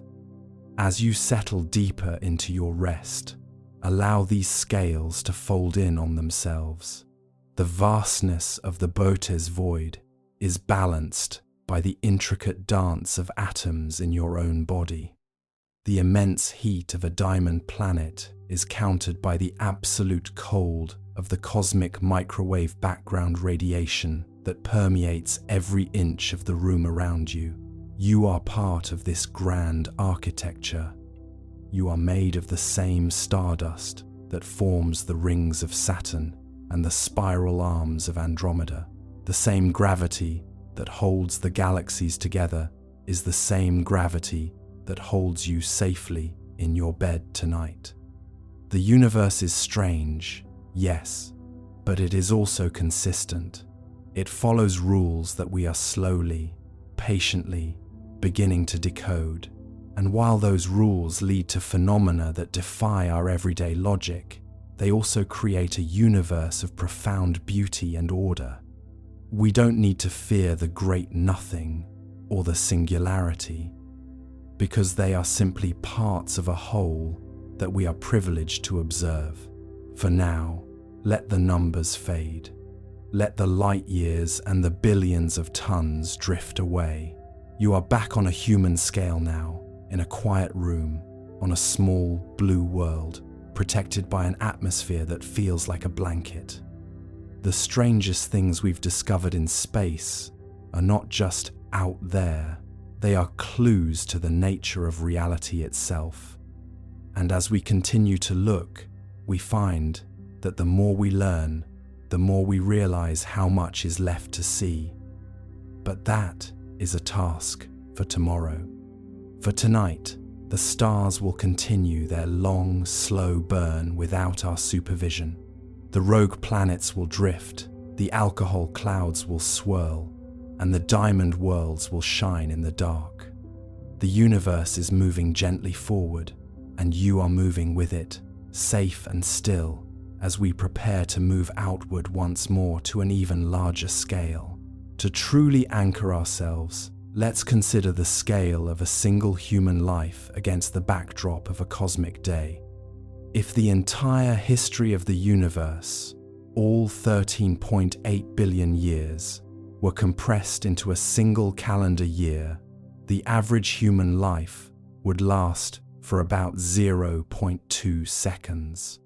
We are, in the most literal sense, a blink of an eye. Yet, in that blink, we have learned to measure the weight of stars and the composition of distant atmospheres. This is the paradox of our existence. We are physically insignificant, yet intellectually vast. We are small enough to be cradled by the Earth's gravity, but our curiosity is large enough to span the light years. When we look at the objects in our own homes, a wooden table, a glass of water, a metal key, we see solid, dependable things. But as a scientist would tell you, these objects are mostly empty space. If you were to remove all the empty space from the atoms that make up every human being on Earth, the entire population of our planet would fit inside the volume of a single sugar cube. It would be an incredibly heavy cube, of course, but it illustrates how much nothing there is, even in the things we consider something. Space is not just the distance between the stars. It is the distance between the very particles that make up your own body. You are, in a sense, a small collection of concentrated space, walking through a larger field of space. Astronomers often find things that challenge these human measures. We look for patterns, for things that make sense, like a house or a car or a familiar street. But the further we look, the more we find objects that defy our expectations of how matter should behave. Take, for example, the sheer scale of the sun. To us, the sun is a warm circle in the sky, essential but familiar. If the sun were the size of a typical front door, the Earth would be the size of a nickel. You could fit 1.3 million Earths inside the sun, and yet our sun is considered a yellow dwarf, a relatively modest star. There are stars like Uy-Scuti, so large that if it were placed at the center of our solar system, its surface would extend past the orbit of Jupiter, swallowing everything we've ever known in a sea of plasma. Tonight, you can set that conscience aside. You don't need to be the thinker or the observer right now. You can simply be a part of the matter.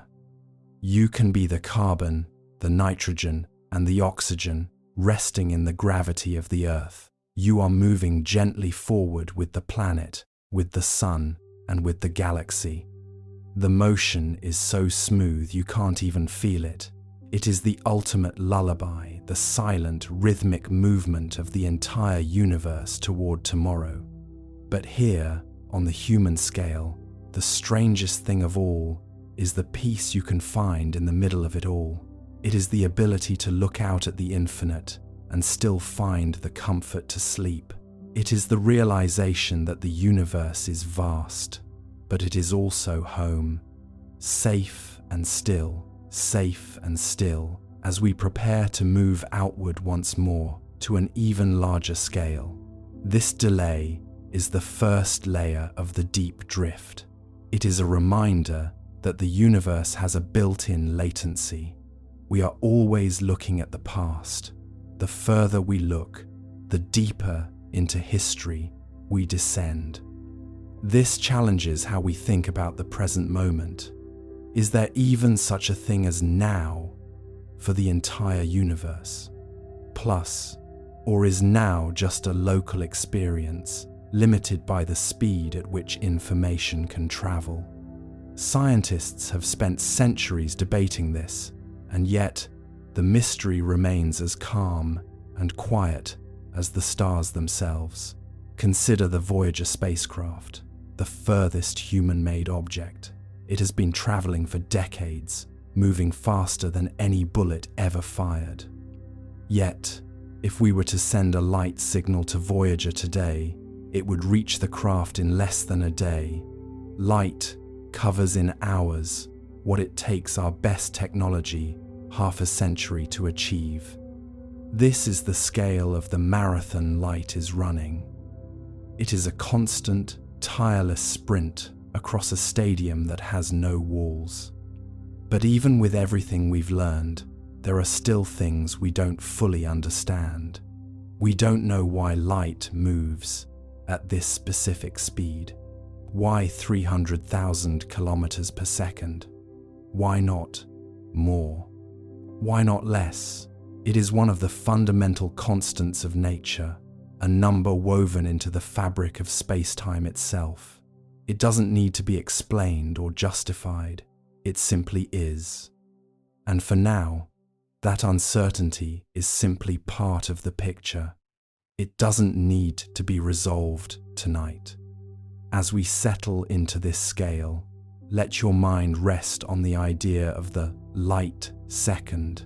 It is a distance of 300,000 kilometers, nearly 10 times the circumference of the Earth. It is a massive distance, yet it is only 1/62nd of a light minute, and a light minute is but a tiny fraction of a light year. We are building a tower of scale, and the light second is just the foundation. Imagine you are a traveler made of light. You leave the Earth behind. In 1 second, you have passed the moon. In 2 minutes, you are passing the inner planets. In 8 minutes, you reach the Sunday. 12. You are moving so fast that the planets appear like stationary marbles in a vast, dark room. But as you look ahead, you realize the room is much larger than you thought. The next nearest object is not minutes away. It is not hours away. It is years away.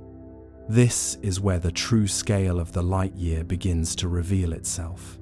To cover the distance of 1 light year, you would have to maintain this 300,000 kilometer per second pace for 31,536,000 seconds. Every second, another 300,000 kilometers. Every hour, another billion kilometers. Day after day, month after month, for an entire year. By the end of that journey, you would have traveled nearly 9.5 trillion kilometers. That is 1 light year. If we tried to use kilometers to describe the distance to the nearest star, we would be talking about 40 trillion kilometers. The numbers become a noise, a static that our brains cannot process. But 4.2 light years is something we can hold. It is a duration. It is the length of a high school education. It is the time it takes for a toddler to become a student. It gives the distance a human heartbeat. As you drift closer to sleep, imagine these beams of light crossing the void. They are silent. They do not carry heat across the vacuum. They are just pure information, pure energy, traveling through a cold, dark expanse that is mostly empty. The universe is not a crowded place. It is a series of very small lights, separated by very large silences. The light year is the measurement of that silence. We are moving outward now, leaving the realm of the light second and the light minute. We are entering the space where the light year becomes the only sensible way to speak. It is a transition that feels inevitable, like the slow turning of the tide. You don't need to do anything. You don't need to solve any equations. Just let the speed of light become the background rhythm of your thoughts. The universe moves slowly over immense spans of time, even when it is moving at the speed of light. And for now, that uncertainty, that vastness, is simply part of the picture. It is a safe place to be. You are here, in your bed, while the light is out there, doing the work of bridging the distances for you. With that in mind, let's move outward once more, to an even larger scale, beyond the speed of light, beyond the inner solar system, and toward the gaps that define our place in the galaxy. We are now entering the territory where the human scale anchor no longer just slips, it vanishes entirely. To understand the transition from the speed of light to the distance of a light year, we have to look at the sheer, overwhelming volume of the vacuum. Imagine for a moment that we could drain the universe of all its stars, all its planets, and all its dust. What remains is the canvas upon which light performs its marathon. This canvas is so vast that even at 300,000 kilometers per second, light is not a flash, It is a slow, steady pulse, a lonely traveler crossing a desert that has no markers. As we drift further from the sun, we begin to encounter the true nothingness that defines the cosmos. In our daily lives, empty usually means a room without furniture or a glass without water. But in the space between the stars, empty is a profound, almost mathematical purity. There are regions of space where you could travel for a light year, 9.5 trillion kilometers, and encounter fewer atoms than you would find in a single grain of sand. This is the low-density reality that light must navigate. When we say that a star is 4 light-years away, we aren't just saying it's far. We are saying there is a 4-year-long gap of absolute, freezing silence between us and that distant fire. Scientists understand this by calculating the look-back time. This is a concept that acts as a verbal dissolve between the present and the past. Because light has a fixed speed, every distance in the universe is also a measurement of history. If you look at an object that is 1 light-year away, you are seeing it exactly as it appeared 365 days ago. You are not looking across space so much as you are looking through time. This challenges how we think about the reality of the now.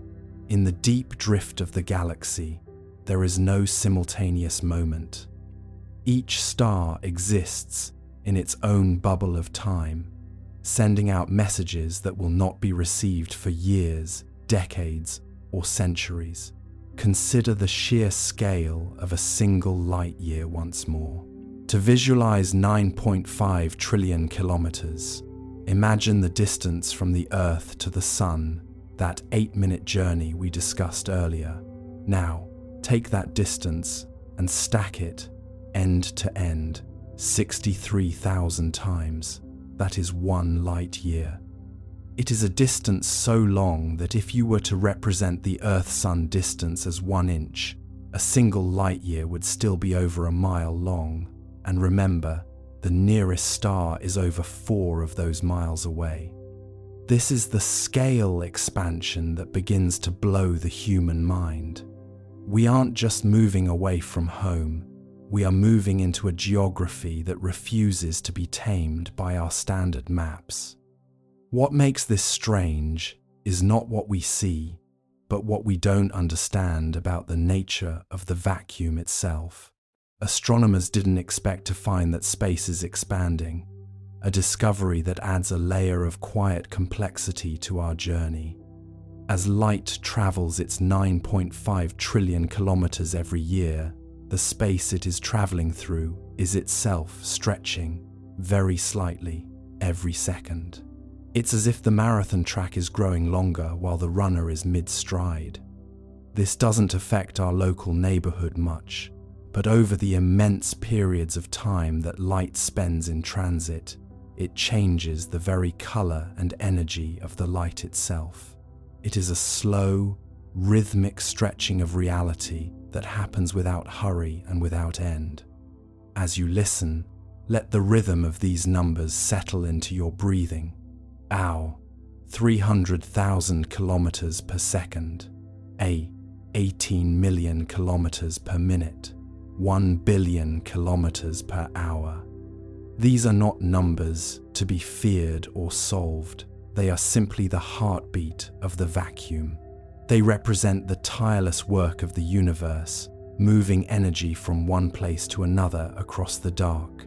You are safe in the knowledge that this process is constant. The speed of light does not falter. It does not tire. It is the one thing in the universe that remains exactly the same, no matter where you are or how fast you are moving. And for now, that uncertainty about why the universe is so large and why we are separated by such vast gulfs of time is simply part of the picture. It doesn't need to be resolved tonight. We can accept the silence of the light years. We can accept that the stars we see tonight are ghosts of their past selves, and that our own light is currently traveling outward, a faint signal crossing the void to reach eyes that won't exist for another million years. This is the cosmic continuity, the realization that we are all part of a single, slow-moving story. Imagine you are a photon that has just finished its first year of travel. You have covered 1 light year. You look back, and the sun is no longer a blinding disk. It has shrunk to a bright, steady point of light, one star among many. You look forward, and the destination still looks impossibly far away. There is no wind in space, no sound, and no resistance. You are simply falling through the dark at the maximum possible speed, a tiny spark of information in a cathedral of shadow. This is the essence of the scale loop. We expand our view, we realize the vastness, we accept the mystery, and then we move outward once more. To understand that, we need to step back and look at the human scale perspective one last time before it disappears completely. On Earth, we think of a year as a long time. It is a cycle of seasons, a series of memories. But to the universe, a year is just the time it takes for light to cross a tiny fraction of a galaxy. When we combine the two, the human year and the cosmic speed, we get the light year. It is our way of speaking the universe's language using our own alphabet. It is a gentle humility, acknowledging that while we may be small, we have found a way to measure the infinite. As we conclude this first scale loop, let the image of the light marathon carry you toward a deeper state of relaxation. The light is moving, but you are still. The universe is vast, but you are warm and safe. The distances are mind-blowing, but they are also orderly and predictable. There is a peace in the precision of the speed of light. It is the ultimate clock, ticking away the seconds across the trillions of kilometers. And for now, that uncertainty is simply part of the picture. It doesn't need to be resolved tonight. We have reached the first marker on our journey. We have looked at the speed, we have looked at the distance, and we have accepted the delay. We are now ready to leave the inner solar system behind for good and look at the objects that wait for us in the deep, quiet dark of the interstellar gaps. With that in mind, let's move outward once more, to an even larger scale. Now, let's slowly expand outward. One level beyond the speed of light lies our own neighborhood, the solar system. To truly grasp the weight of a light year, we must first look at the smaller, more intimate delays that happen right here in our own backyard. We often think of our solar system as a single cohesive unit, a family of planets huddling around a central fire.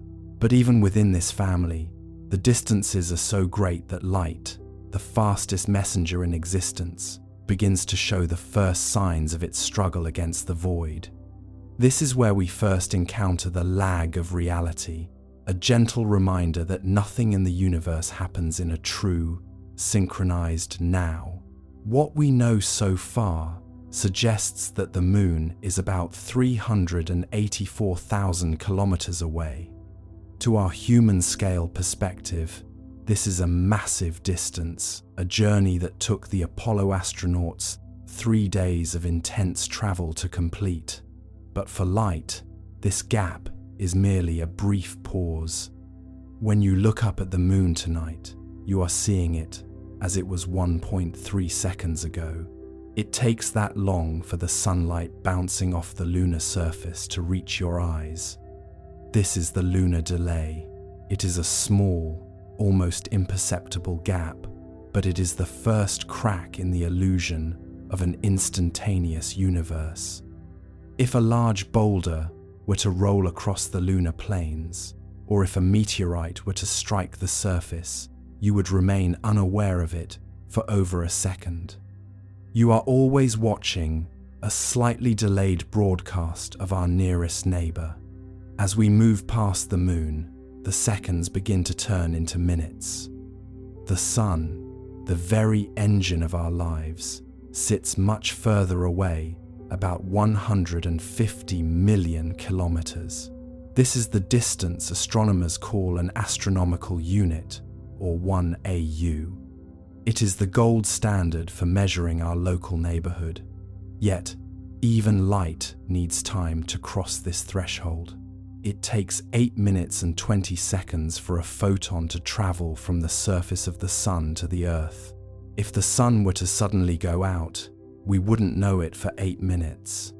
We would continue to live in its warmth and light, unaware that its source was already gone. Children would keep playing in the park. Solar panels would continue to generate power, and the world would remain bright, all while the sun itself was already dark. We would continue to orbit a ghost of a star for those final 8 minutes. This comparison isn't perfect, but it gives us a calm place to begin.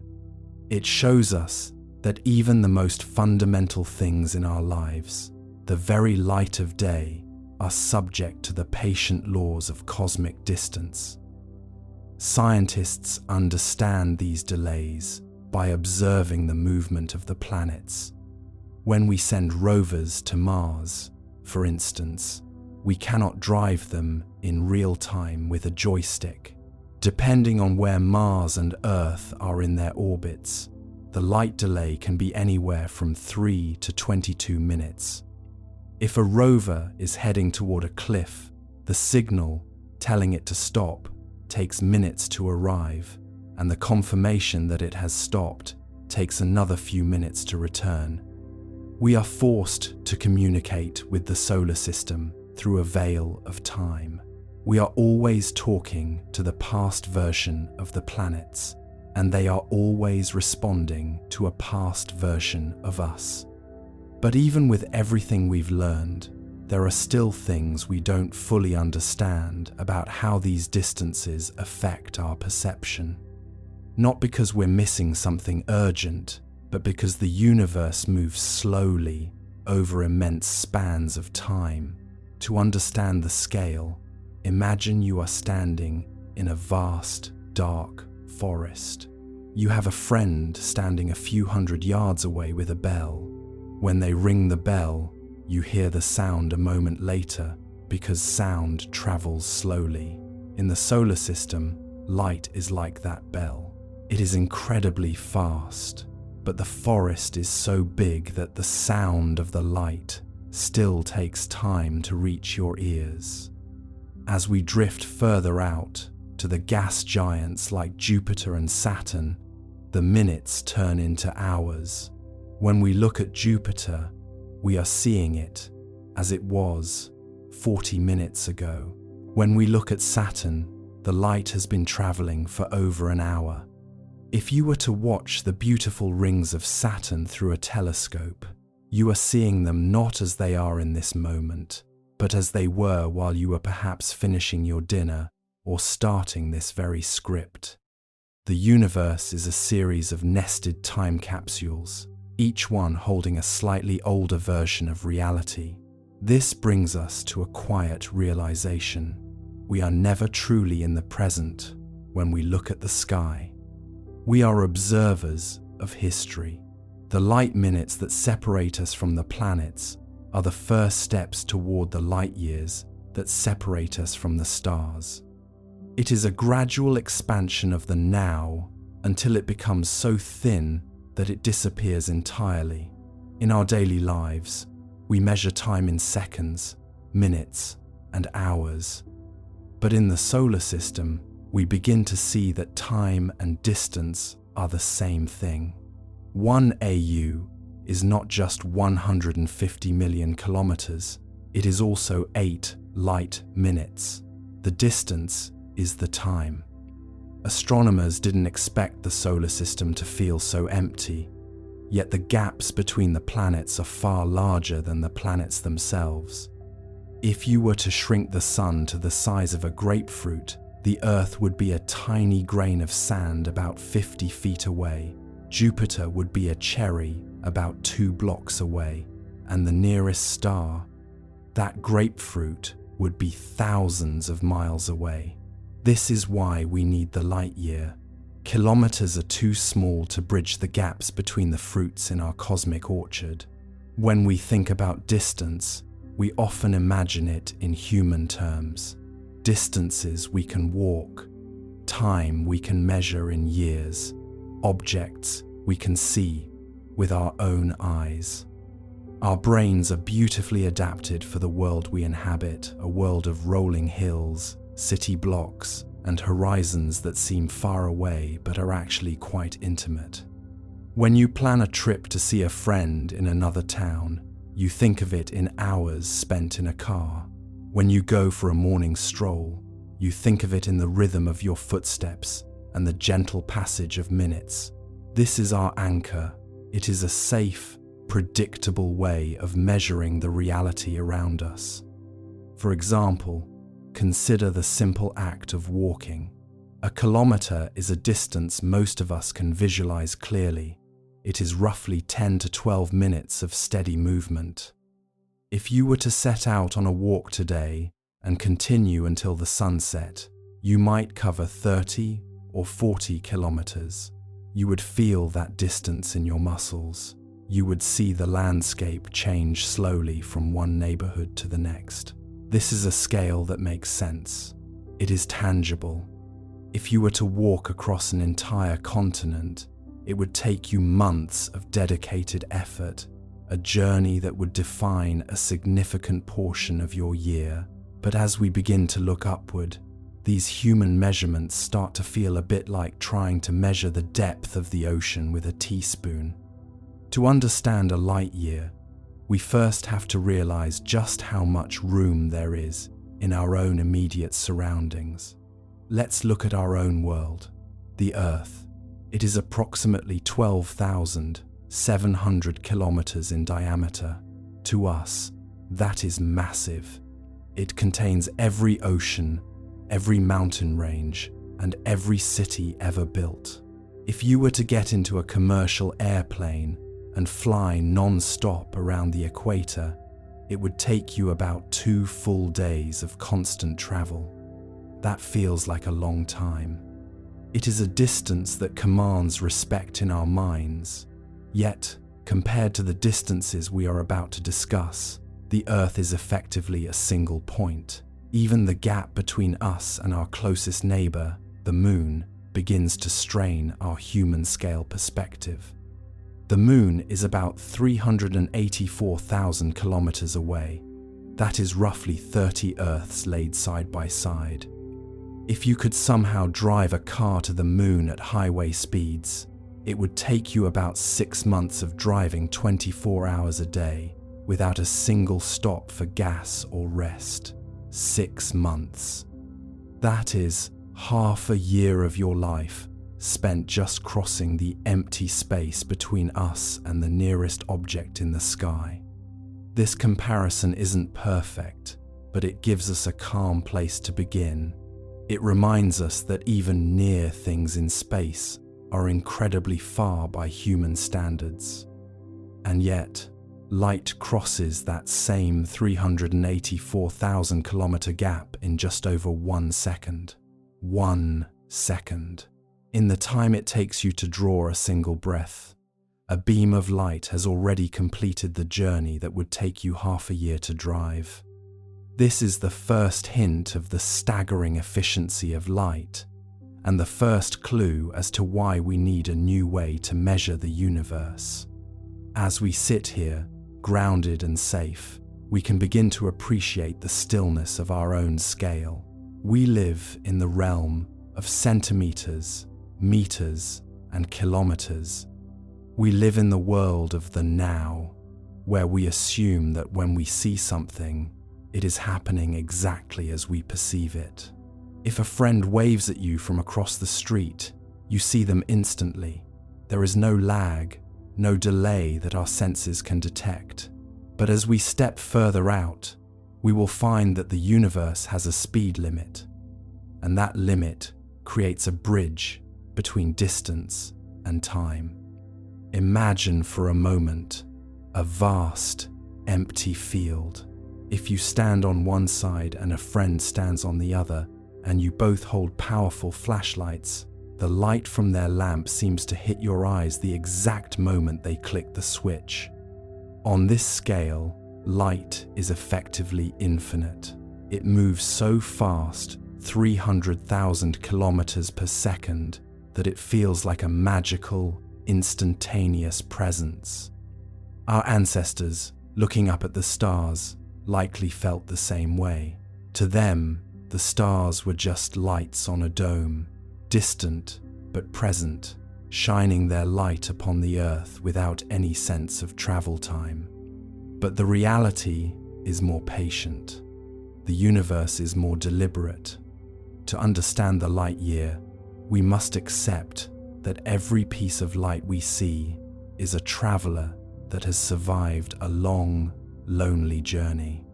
Even the light from the sun, which warms your skin on a summer afternoon, is a traveler. The sun is 150 million kilometers away. That is a distance so large that the highway driving analogy breaks down. It would take you 150 years to drive there. You would be born, live your entire life, and pass away behind the wheel before you even made it halfway. And yet, for light, this journey takes only 8 minutes and 20 seconds. When you look at the sun safely, through a filter, or at sunset, you are not seeing it as it is now. You are seeing it as it was 8 minutes ago. If the sun were to vanish this very instant, we would continue to feel its warmth and see its light for nearly 9 minutes, blissfully unaware of the change. We are always living in the recent past of the stars.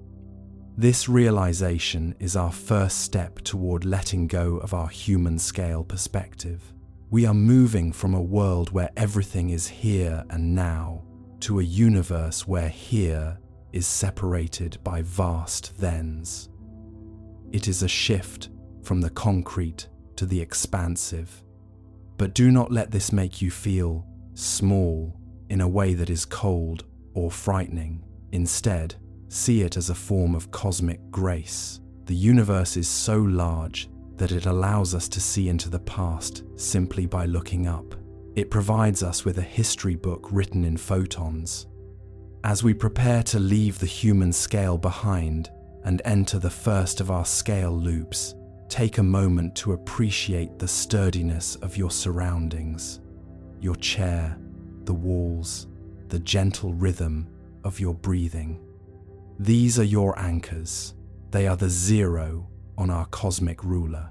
From this safe, quiet vantage point, we are going to slowly extend that ruler, 1 light second, 1 light minute, and eventually 1 light year at a time. There is no rush to get there. The stars have been waiting for billions of years. They can wait a few more hours for us to arrive. For now, just hold on to the image of that single beam of light, leaving the sun, traveling through the cold dark for 8 minutes, and finally reaching the earth to illuminate a single leaf or a single window. It is a long way to go for such a small thing, but the universe is full of such journeys. With that in mind, let's move outward once more, to an even larger scale. We are leaving the comfort of the minutes and hours we know, and entering the realm where light begins its true marathon.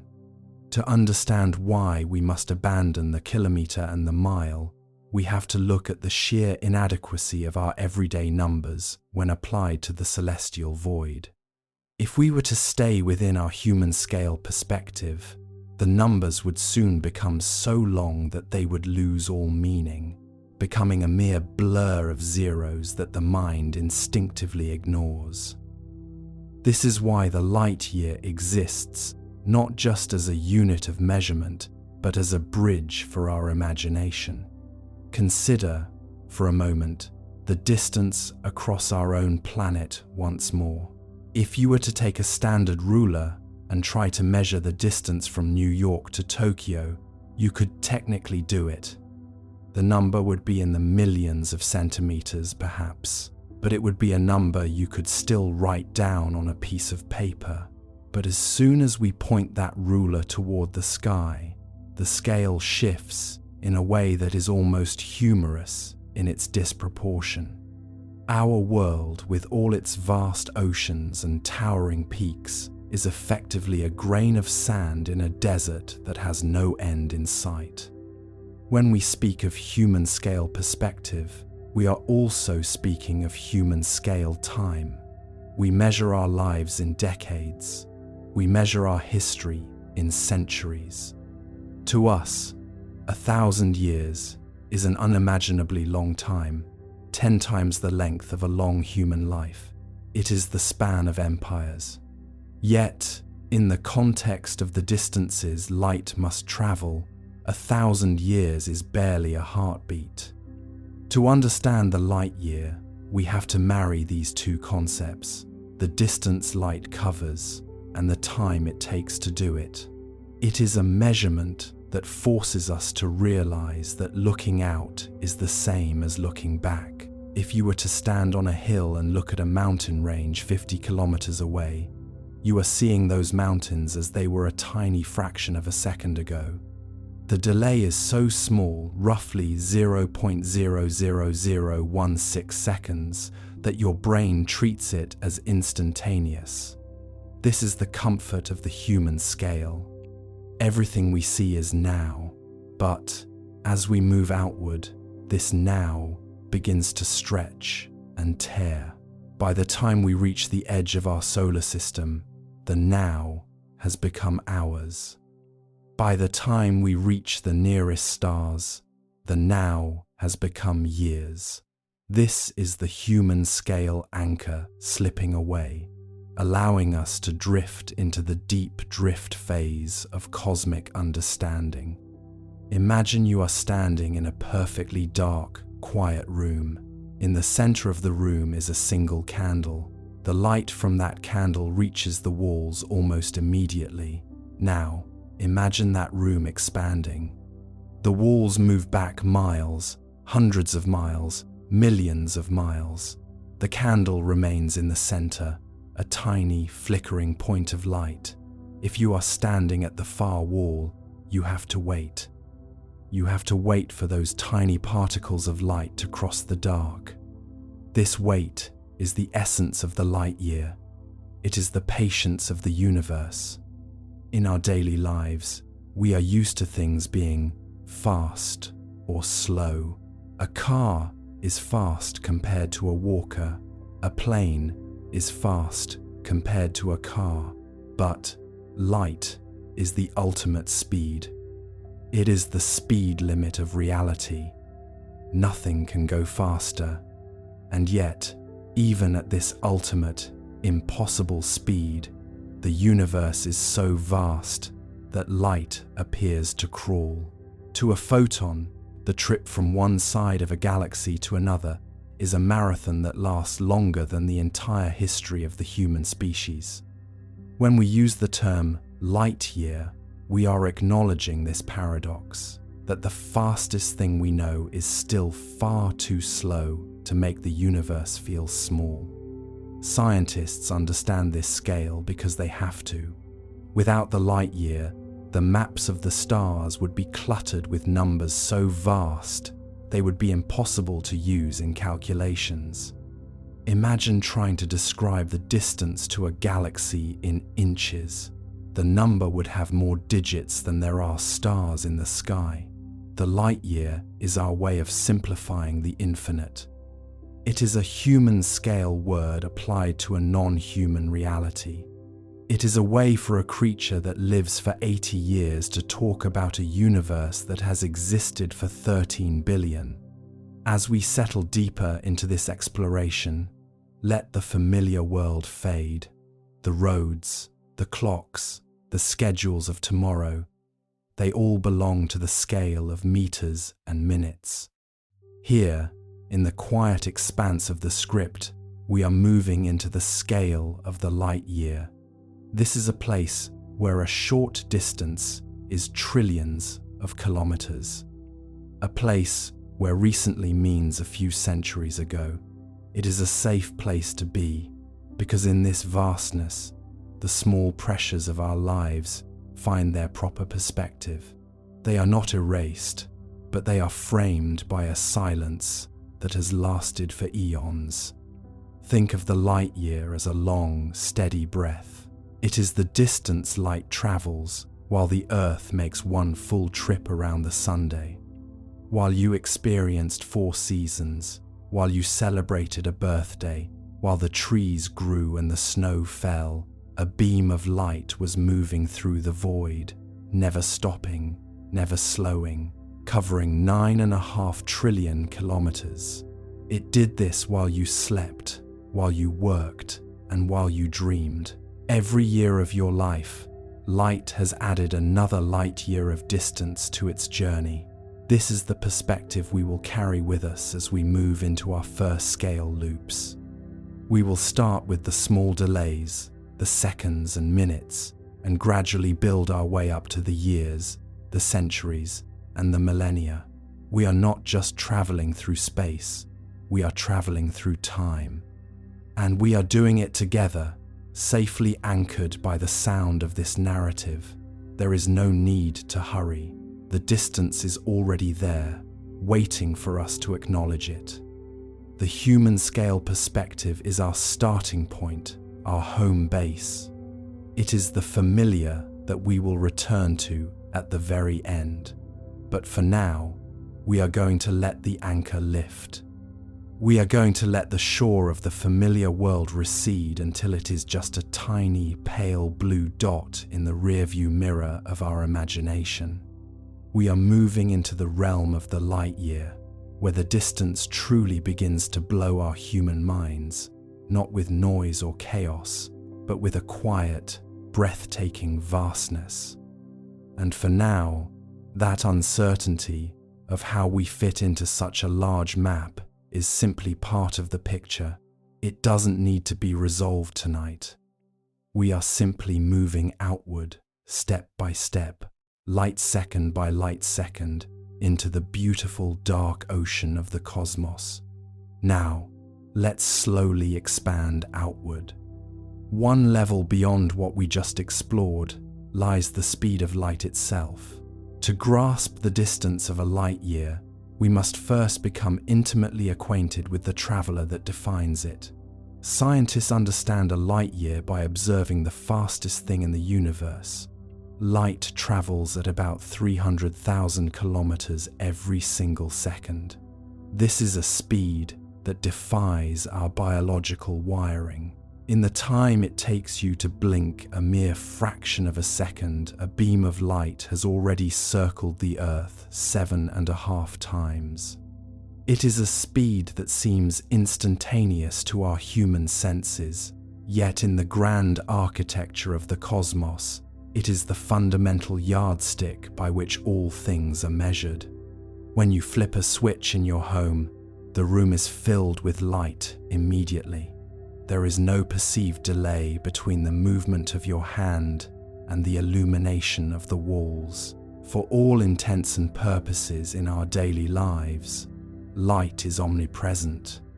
But as we step away from our atmosphere and into the vacuum, we realize that light is not a state of being. It is a physical entity moving through space. It has a beginning, a middle, and an end to its journey. It is a constant, unwavering pulse that dictates the very rhythm of reality. To visualize this speed, imagine you are standing at the start of a long, straight track that stretches into the horizon.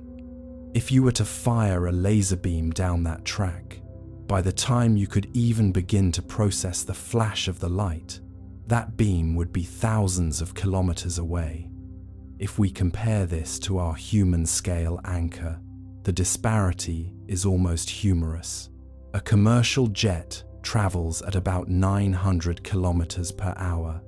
A beam of light travels at over 1 billion kilometers per hour. If you were to race the two, the jet would appear to be standing perfectly still, frozen in time, while the light vanished into the distance. What makes this strange is not just the speed, but the fact that this is the absolute limit. Astronomers didn't expect to find a universe with a hard speed cap, but nature has provided one. No matter how much energy you use, no matter how powerful your engine, you can never overtake a beam of light. It is the gold standard of the universe. And yet, even at this impossible velocity, the universe is so vast that light often appears to crawl. This is the central paradox of cosmology.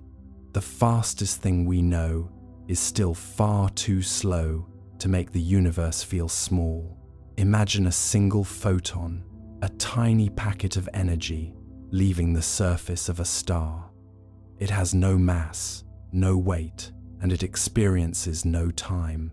From the photon's perspective, its journey from the center of the galaxy to your eye is instantaneous. But for us, standing on this small blue planet, we must wait.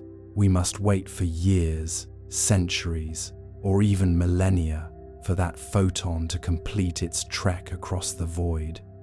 This waiting is what defines our perspective. It is why we cannot talk about distance in space without also talking about time. A light year is the marriage of the two, the distance covered in the time it takes the Earth to orbit the Sun once. As you listen to these words, think about the light in the room again. It feels now, but it is actually a few nanoseconds old. When you look at the person sitting across from you, you are seeing them as they were a billionth of a second ago. On Earth, this doesn't matter, but as we move outward, the lag becomes meaningful. If you were to stand on the moon and shine a laser back at Earth, it would take 1.3 seconds to arrive. If you were having a conversation with someone on the moon, there would be a gentle, rhythmic pause between every sentence, a 1.3-second gap that you could never bridge. And so, the universe continues, expanding, cooling, changing, slowly, quietly, endlessly. You don't need to stay awake for this part. The universe will still be here, moving gently forward, long after this moment passes. The light from distant giants is still traveling across the void, headed toward an Earth that is still turning. Everything is exactly where it needs to be. The stars are in their places. The planets are in their orbits. The silence is deep and restorative. As you settle into the final layer of this journey, imagine that light, those ancient, weary photons, finally finishing their 1,000-year trek just to brush against the atmosphere of our world. They carry no weight, no heat, and no demands.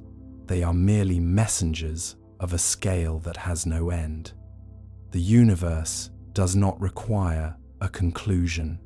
In our human lives, we are taught to seek endings, to finish the book, to close the deal, to reach the destination. But the largest planets we've ever found are teaching us a different lesson. They are teaching us about the beauty of the middle. They have been in the middle of their lives for billions of years, and they will remain there for billions more. They are not rushing toward a finale. They are simply existing in the long, slow arc of cosmic time.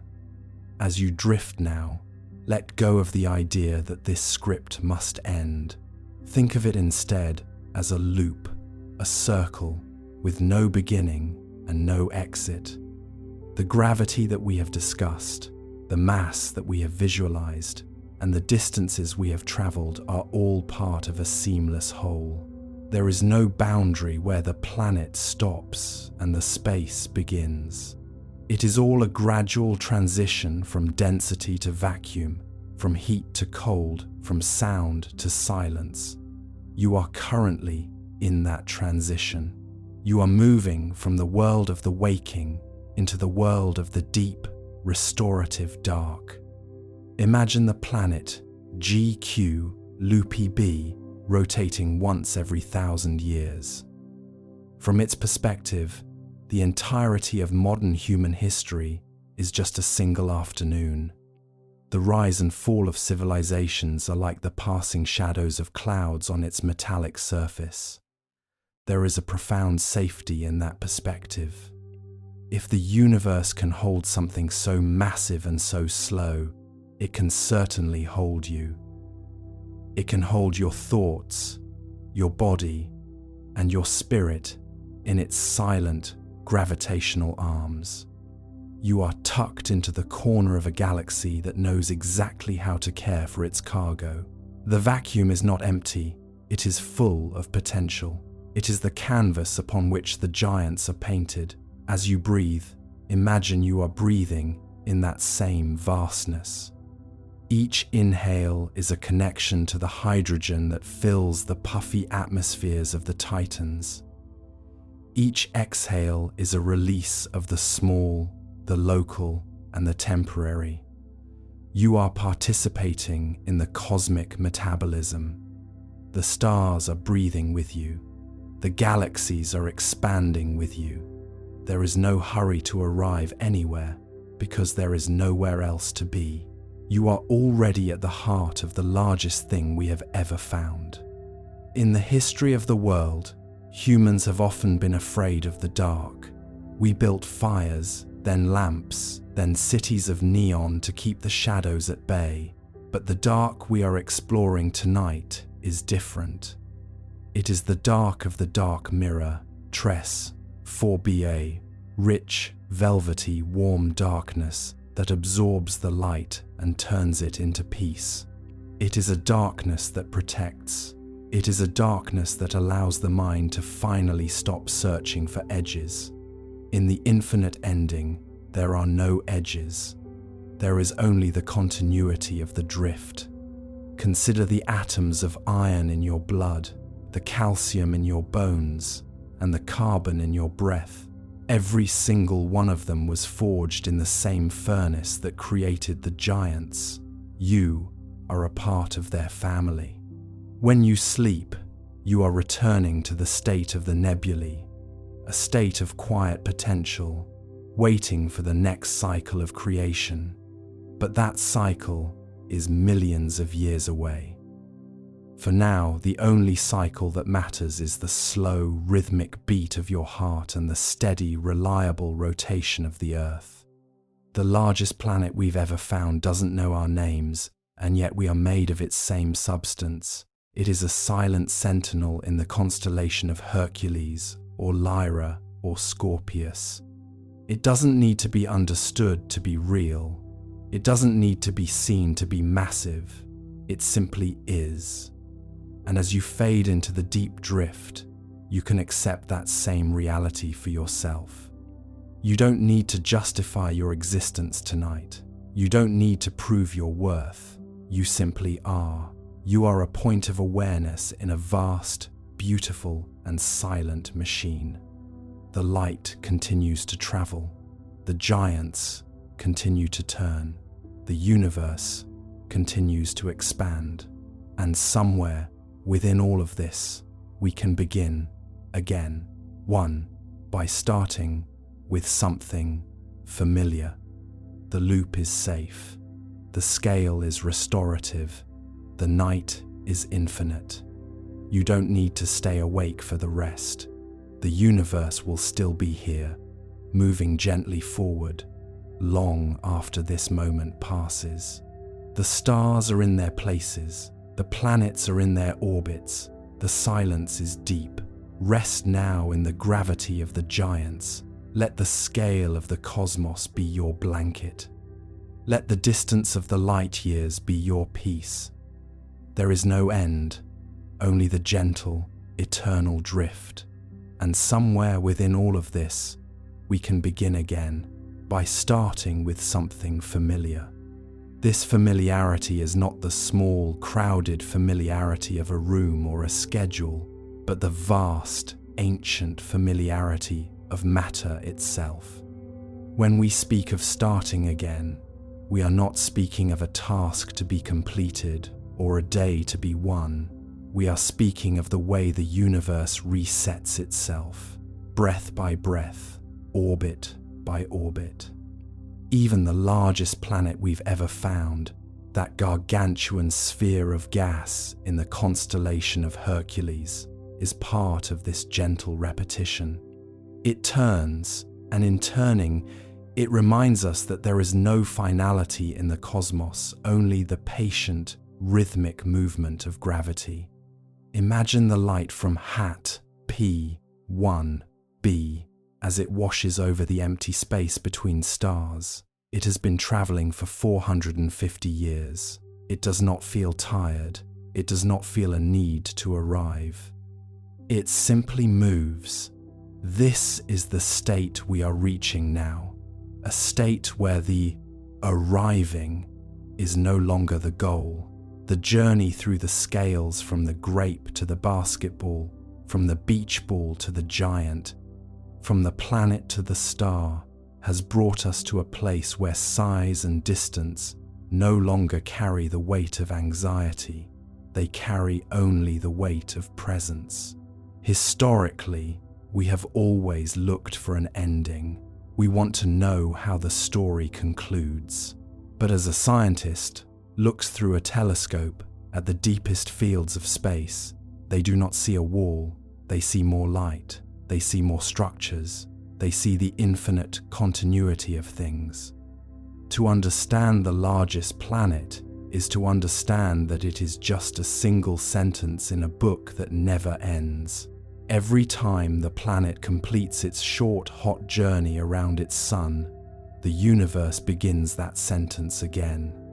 And every time you drift toward the edge of awareness, you are beginning your own internal loop, a safe and restorative cycle that prepares you for the stillness.